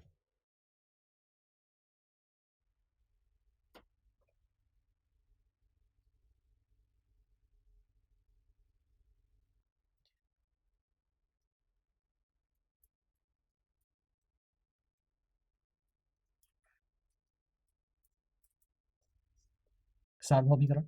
सार्वभौमिकरण का मतलब होता है कि कोई चीज जो कि एक स्थान पर प्रसिद्ध है वो चारों तरफ फैल जाए, उसका सार्वभौमिकरण हो जाए। तो जब संचार माध्यम आए, संचार माध्यम के साथ ही हुआ है, तो संचार माध्यम की बहुलता के साथ तमाम जो स्थानीय परंपराएं थीं वो और अधिक व्यापक हुई।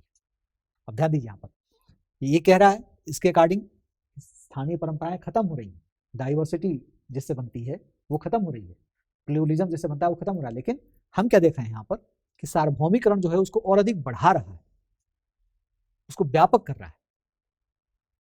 जैसे एक समय था जब गणेश महोत्सव एक स्थान विशेष पर मनाया जाता था महाराष्ट्र में, आज देखिए आज पूरे देश में मनाया जा रहा है, सार्वभौमिकरण हुआ उसका। डांडिया फेस्टिवल गुजरात में मनाया जाता था, आज पूरे देश में लोग डांडिया कर रहे हैं। करवा चौथ व्रत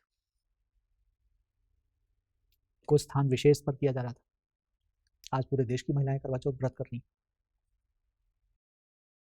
संचार माध्यम, फिल्मों के माध्यम से, सीरियल के माध्यम से ये सब चीजें काफी फेमस हुई, गांव गांव तक पहुंच गई। फिर ये भी पता चला कि सब लोग कर रहे हैं करवा चौथ व्रत, तो हमें भी करना चाहिए। तो मतलब फैशन के तौर पर जैसे भी अब उसको लोगों ने स्वीकार कर लिया, लेकिन व्यापक हुआ ना वो। छठ फेस्टिवल जो बिहार के गांव में शुरू हुआ, आज न केवल भारत में, इंटरनेशनल लेवल पर इसको मनाया जा रहा है, इतना व्यापक हुआ है। तो व्यापक होते जा रहे हैं सब, तमाम जो परंपराएं सब व्यापक होती चली गई, तो उनकी तो व्यापकता बढ़ रही है, कहाँ अंडर थ्रेट है। भाषा की बात करें, तमाम भाषाएं जो मृत प्राय होती जा रही थी, वहां पर लोगों ने अपने आप को इन्हीं संचार माध्यमों, सोशल मीडिया को बेस बना करके अपने आप को संगठित करके और उस भाषा को पुनर्जीवित किया, उसको बढ़ाया, उसको प्रमोट किया। वो चीजें बढ़ती जा रही हैं। आज उसी को लेकर के तमाम भाषाओं को के स्तर पर डिमांड किया जा रहा है कि उसको संविधान के अनुसूची 8 में रखा जाए। इसी डिमांड को के आधार पर मैथिली को रखा गया, तमाम अन्य को, भोजपुरी को भी बात चल रही है, हरियाणवी की बात चल रही है, तमाम की बात चल रही है। तो मतलब क्या है कि ये तो काफी हद तक सपोर्ट कर रहा है। हाँ, नो डाउट कि कुछ चीजों को उसने हर्ट भी किया है कुछ चीजों पर, लेकिन वो बहुत व्यापक नहीं है, बहुत व्यापक नहीं। तो मतलब कहने का है कि इससे हमारी डाइवर्सिटी के ऊपर, प्लूरलिज्म के ऊपर बहुत विशेष खतरा उत्पन्न नहीं हुआ है, बहुत विशेष खतरा नहीं उत्पन्न हुआ। लोग इन तमाम प्रक्रियाओं के माध्यम से उसको बनाए रखने में सफल हो रहे हैं, और इस तरीके से आप अपने इस उत्तर को, जो आप कहना चाह रहे हैं उसको आप जस्टिफाई कर रहे हैं, उसको आप जस्टिफाई कर रहे हैं। तो ये कहना ठीक नहीं है कि मतलब ग्लोबलाइजेशन की वजह से अंडर थ्रेट है हमारी डाइवर्सिटी। कुछ हद तक आई ये प्रॉब्लम, लेकिन एक बड़े स्तर पर अभी भी वो बनी हुई है, और उसमें बल्कि ग्लोबलाइजेशन ने उसको सपोर्ट किया कहीं ना कहीं। तो इस ढंग से आप अपना उत्तर लिखेंगे, राइट। तो अगला प्रश्न हमारा, रीति रिवाजों एवं परंपराओं द्वारा तर्क को दबाने से प्रगति विरोध उत्पन्न हुआ है, क्या आप इससे सहमत हैं? Customs and traditions suppress reason leading to obscurantism. Do you agree? मतलब क्या हुआ कि जो हमारी जो परंपराएं, रीति रिवाज होते हैं, कस्टम्स, हमारी परंपराएं हैं, ट्रेडिशंस, इसको अगर हम फॉलो करें, अगर फॉलो करते हैं, तो चूंकि इसमें रीजन नहीं होता है, तर्क नहीं होता है, तो हमारा तर्क उससे दबेगा, उसको सप्रेस किया जाएगा। और वो जब सप्रेस होगा, तो चूंकि तर्क से ही प्रगति होता है, जब उसको आप सप्रेस करेंगे तो प्रगति विरोध उत्पन्न होगा, यानी प्रगति नहीं हो पाएगी। क्या आप इस बात से सहमत हैं? राइट। तो इसमें कुछ पहलुओं को हम देखेंगे तो अपने आप चीजें क्लियर हो जाएंगी कि क्या इसमें हो सकता है और किस तरीके से अपना उत्तर लिखना है। सबसे पहली चीज तो ये है कि जो रीत रिवाज परंपराएं हैं, ये बनती कैसे हैं। सबसे पहले तो हम इसको लेते हैं कि कैसे बनती हैं।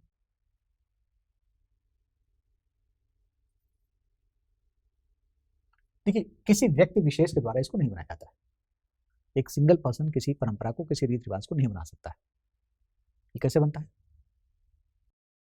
सामाजिक स्तर पर जो क्रियाकलाप होते हैं, वही क्रियाकलाप जब लंबे समय तक होते रहें तो ऑटोमेटिकली वो लोगों की प्रैक्टिस में आ जाता है, और उसे ही हम कस्टम या ट्रेडिशन का नाम देते हैं। वही रीति रिवाज बन जाता है, वही हमारी परंपरा बन जाती है। हमें तो पता भी नहीं होता है और वो बन जाती है, और फिर एक तरीका बन जाता है कि हमको इसी ढंग से काम करना है। लेकिन ध्यान रहे कि इसका संबंध सामाजिक क्रियाकलाप से है, और चूंकि वो क्रियाकलाप एक लंबे समय तक चलने वाला है, इसलिए वो संबंधित परंपरा, वो रीति रिवाज एक लंबे समय तक प्रासंगिक बना रहेगा। तो इसका संबंध किसी व्यक्ति के मन में कोई विचार उत्पन्न होने से नहीं है, कि किसी के मन में कोई विचार उत्पन्न हुआ और उससे उसने कोई परंपरा बना दी। नो, वो परंपरा बनती और लोगों के द्वारा स्वीकार्य इसीलिए होती है क्योंकि वो लोगों के दैनंदिन जीवन का हिस्सा होती है। प्रतिदिन उस पर लोग उसको देखते हैं, समझते हैं, उस पर कार्य करते हैं, और इसलिए उसको स्वीकार कर लेते हैं। वो परंपरा बन जाती है और लंबे समय तक चलती है। अब इसी नजरिए, इसी चीज को ध्यान में रखते हुए आप बाकी चीजों की बात करेंगे। इसका मतलब ये नहीं, इसका मतलब ये हुआ कि परंपरा को एकदम से आप समाप्त भी नहीं कर सकते, आप जस्टिफाई नहीं कर पाएंगे इसको, आप लोगों को समझा नहीं पाएंगे, कन्विंस नहीं कर पाएंगे कि उसको समाप्त कर दो। खैर, सबसे पहले आप इसको दिखाइए। अब आते हैं तर्क। तर्क क्या है? तर्क किस चीज को उत्पन्न करता है? तो तर्क से वैज्ञानिकता का संबंध है, साइंटिफिक टेम्परामेंट को, उसके विकास को उत्पन्न करता है, उसको बढ़ावा देता है। और ज्यादातर जो भौतिक प्रगति है, समृद्धि है, वो इसी तर्क से जुड़ी हुई है। तार्किक रूप में हम जो काम करते हैं उसी से वृद्धि होती है। हमको पता होता है वहां पे हम एग्जैक्टली हमने वो प्रॉपर एक सिस्टम बना रखा है, उसके चरण हैं, चरणबद्ध तरीके से हम काम करते हैं, हमको पता है इसका रिजल्ट क्या आने वाला है, तो वो रिजल्ट हमारे सामने आ जाता है। तो तर्क भी हमारे जीवन में बहुत महत्वपूर्ण है। कई मामलों में तर्क और परंपराएं जस्ट विरोधी हो जाती हैं, और इसके मद्देनजर हम देखें तो क्या होगा कि अगर आपने परंपरा को ही केवल माना, तर्क को आपने स्वीकार नहीं किया, तो प्रगति नहीं हो पाएगी। और दूसरा ये समझ में आ रहा है कि अगर आपने केवल तर्क को माना, सारी परंपराओं को आपने छोड़ दिया, तो उसे प्रगति बहुत तेजी से आगे बढ़ेगी। तो इस लिहाज से अगर देखा जाए तो ये तो बहुत इंपॉर्टेंट चीज है, और होने दो प्रगति को, केवल तर्क को लेकर चलो, परंपराओं को छोड़ दो आप। लेकिन इसका जो दूसरा पहलू है कि तर्क जो है वो भावना शून्यता को और अविश्वास को भी उत्पन्न करने वाला है। अविश्वास का मतलब ये हुआ कि वहां पर हर चीज पे तर्क होगा, तो आप किसी भी विश्वास नहीं कर पाएंगे। और कैसे करेंगे? हर चीज पे आपको तर्क करना पड़ेगा ना।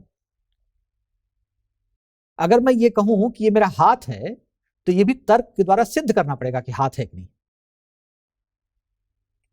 मैं कौन हूं? मेरा ये नाम है, मेरा नाम है प्रवीण कुमार पांडे, तो मुझे इस बात को सिद्ध करना पड़ेगा कि मैं ये हूं। करना पड़ेगा कि नहीं? आपको आइडेंटिटी कार्ड रखना पड़ता है, वहां पे दिखाना पड़ता है कि आप वही हैं कि नहीं है, सिद्ध करना पड़ता है। तो विश्वास पे थोड़ी चलता है, वहां तो हर चीज पे तर्क है। आप बैंक में जाते हैं, आप एयरपोर्ट पे जाते हैं, आप रेलवे स्टेशन पे जाते हैं, बैंक में मतलब कहीं पर भी आप जा रहे हैं, आपको इस बात को सिद्ध करना पड़ेगा कि आप ही वो व्यक्ति है। और इसके लिए एक बनाया गया, एक सिस्टम तार्किक रूप में बनाया गया है। उससे स्कैन करके जब देखा जाएगा कि हाँ आप ही वो चीज हो, आप ही वो व्यक्ति हो, तो मान लिया जाएगा। तो ये अविश्वास को भी उत्पन्न करता है। भावना शून्यता, इसमें भावना का कोई स्थान है ही नहीं, तर्क में कोई भावना नहीं। तो अब इससे क्या होगा? तो आइए अब एक एग्जाम्पल लेते हैं। कोविड-19 का ही एग्जाम्पल लेते हैं। अभी वैक्सीन आ चुका है, लेकिन इसको लेकर के एक व्यापक अविश्वास है लोगों में। तमाम लोग, इवन डॉक्टर्स भी इस पर विश्वास नहीं कर पा रहे हैं। कई लोगों के स्टेटमेंट आ चुके हैं, तमाम लोग सीधे मना कर दे रहे हैं, अभी नहीं लगवाएंगे। विपक्ष ने कहा कि जो मंत्रीगण हैं वो क्यों नहीं लगवा रहे हैं, हमारे प्रधानमंत्री क्यों नहीं लगवा रहे हैं। को मिसाल देना चाहिए ना, लगवाइए आप, तो लोगों में विश्वास और अधिक बढ़ेगा। मैं अभी इसमें नहीं जाना चाह रहा हूं, मैं सिर्फ एक बात कर रहा हूं। एक अविश्वास तो अभी यहीं पे दिख रहा है, लेकिन चलिए आने वाले समय में जब ये सफल हो जाएगा तो ये अविश्वास खत्म हो जाएगा। सीधा उसका संबंध तर्क के साथ है, क्योंकि ये विश्वास को तो मानता ही नहीं है। तर्क के द्वारा मतलब जैसे ही सफल होगा लोग मान लेंगे उसको। कोई भी दवा आती है, नई दवा आती है तो उसके साथ ही होता है, इसके साथ भी होगा। लेकिन मान लीजिए कि फिर भी उस वैक्सीन को लेकर के अगर मेरे मन में, और मान लीजिए क्या मतलब ये तो हमेशा रहेगा कि मैं क्यों मानूं कि जो आप कह रहे हैं वही चीज सही है। मतलब मान लेते हैं कि जो दवा आई है वो सही है, वो सफल है, लेकिन जो दवा इसमें इसके अंदर जो कंटेंट है, जो दवा है, क्या ये वही दवा है? क्या ये वही वैक्सीन है जिसके बारे में कहा जा रहा है? ये मैं कैसे मानूं? वहां तो अविश्वास आ गया ना। तो उसको आप कैसे वेरीफाई करेंगे? और इसमें तो आप किसी भी स्तर पर जाएंगे, आप अगर आप कहते हैं कि नहीं, संबंधित व्यक्ति कहता है कि चलो मैं लैब में इसको टेस्ट करवा देता हूं, तो आप कहेंगे मैं लैब पे कैसे विश्वास करूं? तो हर जगह पे मुद्दा उठ जाएगा, ये मुद्दा हर जगह उठेगा। कहीं ना कहीं जाकर के आपको विश्वास करना पड़ेगा, कहीं ना कहीं। भाई आप अपने माता पिता को, आप जिसको आप अपना माता पिता कहते हैं, किस आधार पर आप कहते हैं कि आपके माता पिता? विश्वास के आधार पर ना। आपको बता दिया गया आप माता पिता हैं इसलिए आपने मान लिया। क्या वेरीफाई करते हैं जाकर? तो आप कहेंगे अरे मैं तो पैटर्निटी टेस्ट करवा, अरे करवा लोगे ना, करवाया तो नहीं है ना। विश्वास है, और इसका मतलब कि जब बात विश्वास की आती है उसका संबंध परंपराओं के साथ है, रीति रिवाजों के साथ है। इसका मतलब आप एकदम परंपराओं को हटा करके, रीति रिवाजों को हटा करके काम नहीं कर पाएंगे। केवल तर्क हमारे जीवन में महत्वपूर्ण नहीं है। तर्क न केवल हमें भावना शून्य बना रहा है, यह तर्क ही है जो हमारे अंदर अवसाद को उत्पन्न कर रहा है, जो लोगों को आत्महत्या करने के लिए प्रेरित कर रहा है। तमाम जो घटनाएं हो रही हैं, अपराध हो रहे हैं, ये इसी तर्क का परिणाम है। जहां भावना शून्यता है, जहां पर बहुत दूरी, भावनात्मक दूरी बढ़ी है लोगों में। अगर परंपराओं को मान रहे होते, रीति रिवाजों को मान रहे होते, तो ये सब चीज, और जब तक बहुत अधिक मानते रहे तब तक इस प्रकार की घटनाएं नहीं होती थी। तो उसके नेगेटिव पहलू भी हैं, लेकिन हम चाहते क्या है? हम चाहते हैं कि ये सब चीजें न हो। तो कब नहीं होगा? जब हम फिर उस पर जाएंगे। मतलब हमको एक समायोजन बना के चलना पड़ेगा। दोनों की जरूरत है हमारे पास, दोनों की आवश्यकता है। अब देखिए तर्क जो है, सॉरी, जैसे प्रगति की हम बात करते हैं, ये प्रगति जो यहाँ पे लिखा हुआ है, इसमें से केवल प्रगति को मैं लेता हूं। प्रगति जो है, प्रगति का मतलब केवल भौतिक प्रगति नहीं है। प्रगति में दोनों चीजें होती हैं, भौतिक प्लस अभौतिक, मटेरियल और नॉन मटेरियल, दोनों चीजें हैं इसमें। तो तर्क जो है ये भौतिक प्रगति को बढ़ावा देगा, और परंपराएं जो हैं वो अभौतिक पहलू को बढ़ावा देंगी। चूंकि दोनों मिलकर के प्रगति को संपन्न कर रहे हैं, ला रहे हैं, इसका मतलब कि हमें दोनों की आवश्यकता है।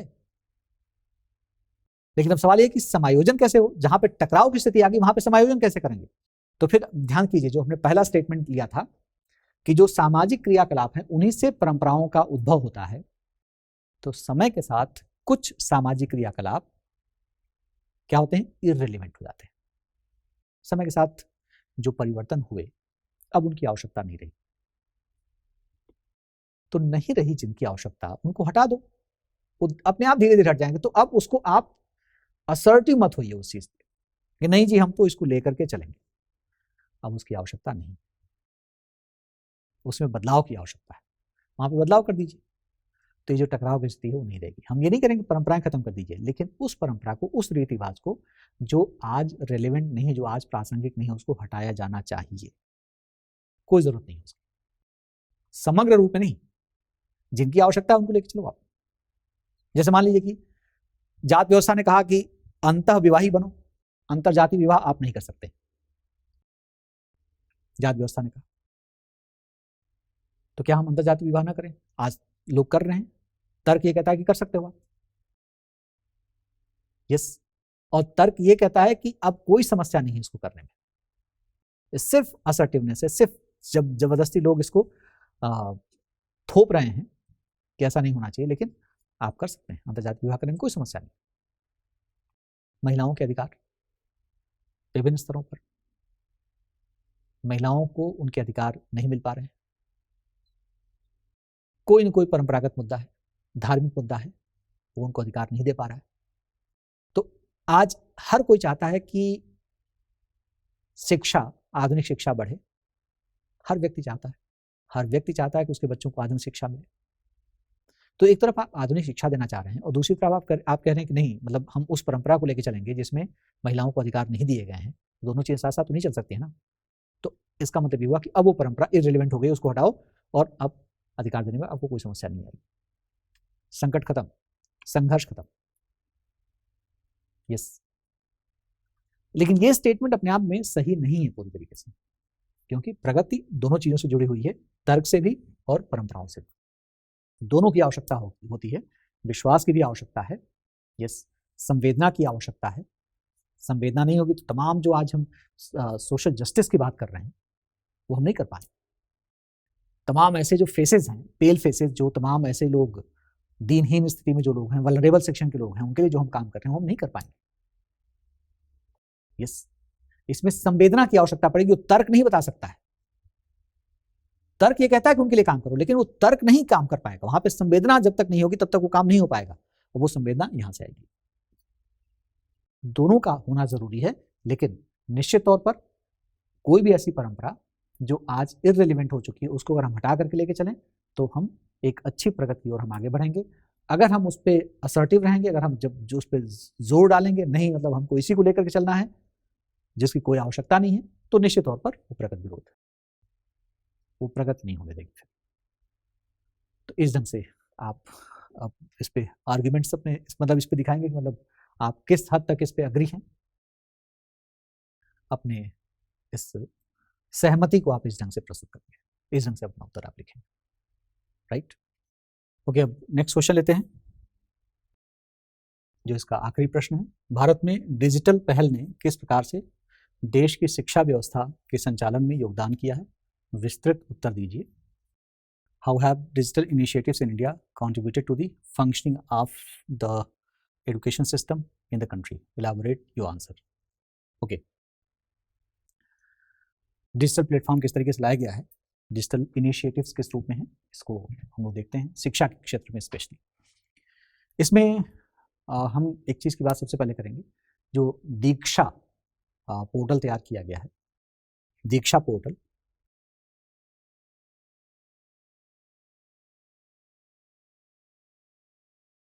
DIKSHA,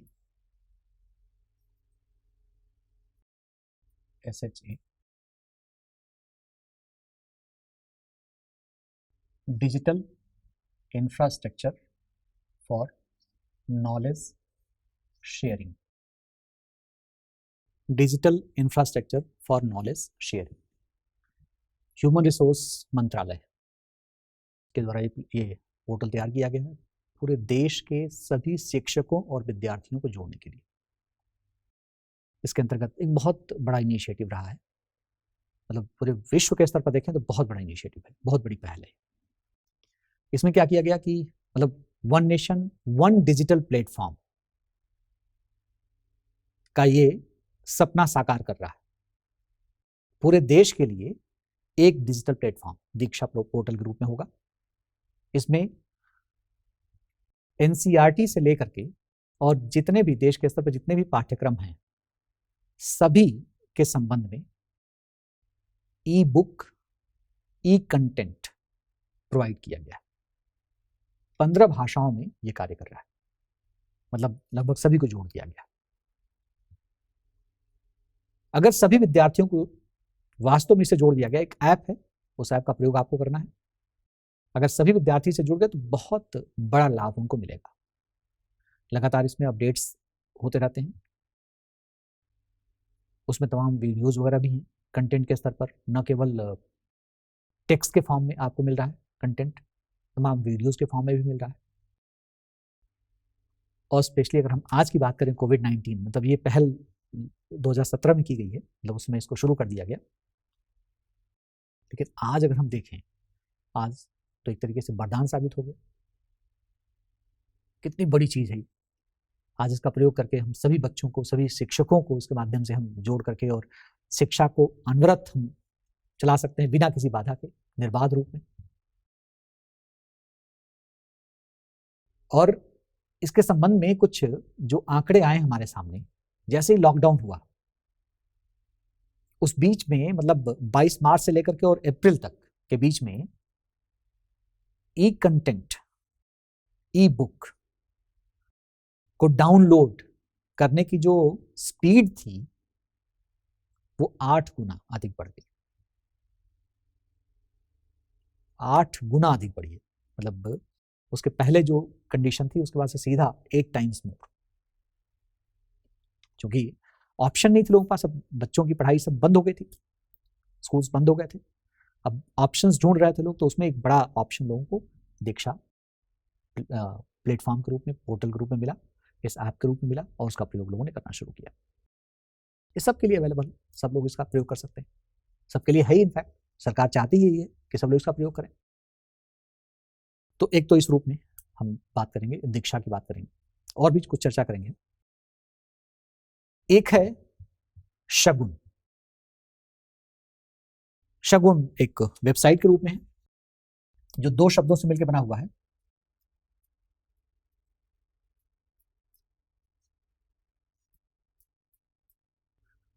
SHA, श फॉर शाला,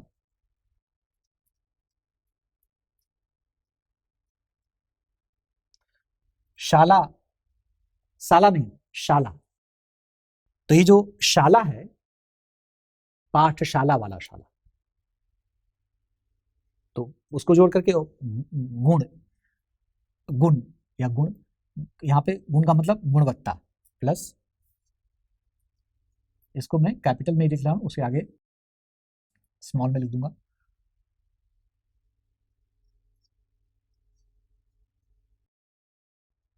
गुणवत्ता। तो SHA और GUN, शगुन, एक वेबसाइट जो कि निगरानी के लिए, ये जो 2017-18 में जो समग्र योजना जो लाई गई है शिक्षा के स्तर पर, तो उसके अंतर्गत इसको रखा गया। जो भी तमाम योजनाएं हैं शैक्षणिक स्तर पर, उनकी निगरानी के लिए, कि वो किस लेवल पे काम कर रहे हैं, उनका प्रयोग लोग कैसे कर पा रहे हैं, इन सब की निगरानी। और उस निगरानी के माध्यम से हम और चीज़ों को बेहतर बना सकते हैं। तो ये सब बहुत बड़े स्तर पर इनिशिएटिव लिए गए, उसका प्रयोग किया जाने लगा।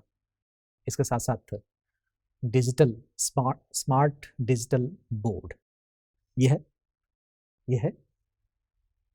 इसी रूप में एक पहल की गई कि हम स्कूल्स को भी इसके माध्यम से जोड़ें, वहाँ पर डिजिटल बोर्ड लगाए जाएं और स्मार्ट पढ़ाई बच्चों को दी जाए, लर्निंग दी जाए बच्चों को, उसके माध्यम से और बेहतर तरीके से बच्चे सीख पाए। तो ये सब बहुत सारे इनिशिएटिव्स हैं। अब इनिशिएटिव तो हुए, लेकिन कितना वास्तव में, क्या कि ये वरदान साबित सिद्ध हो पाए? तो हो तो सकते थे अगर इसका प्रयोग सही रूप में हुआ होता। तो हुआ नहीं प्रयोग इसका, और ये सीधे तौर पर हमको दिखाई दे गया है। अब कोविड-19 ने एक मौका दे दिया, करो प्रयोग इसका। अब तो यही एकमात्र तरीका रह गया था। लेकिन क्या इसका प्रयोग, मतलब जो हमें चीजें जो हमारे सामने आई हैं, अभी थोड़ी देर पहले मैंने आपको बताया था कि एक डिजिटल डिवाइड, शिक्षा के स्तर पर डिजिटल डिवाइड उत्पन्न हुआ।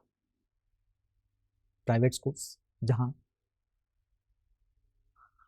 धनाढ्य परिवारों के बच्चे पढ़ रहे हैं, उनके लिए वो सारी सुविधा, मतलब इनफैक्ट, और जो जूम इत्यादि ऐप का प्रयोग करके, जूम ऐप और ऐसे तो और भी कुछ ऐप्स थे जिसका प्रयोग करके वहाँ पे टीचर्स ने पढ़ाना शुरू किया। बहुत ही बेहतरीन तरीके से, सिस्टमेटिक तरीके से उनको पूरा एक कैरिकुलम दे दिया गया, उसके आधार पर, उसके तहत वो पढ़ाया जा रहा है। वहाँ पे टेस्ट वगैरह भी हो रहे हैं।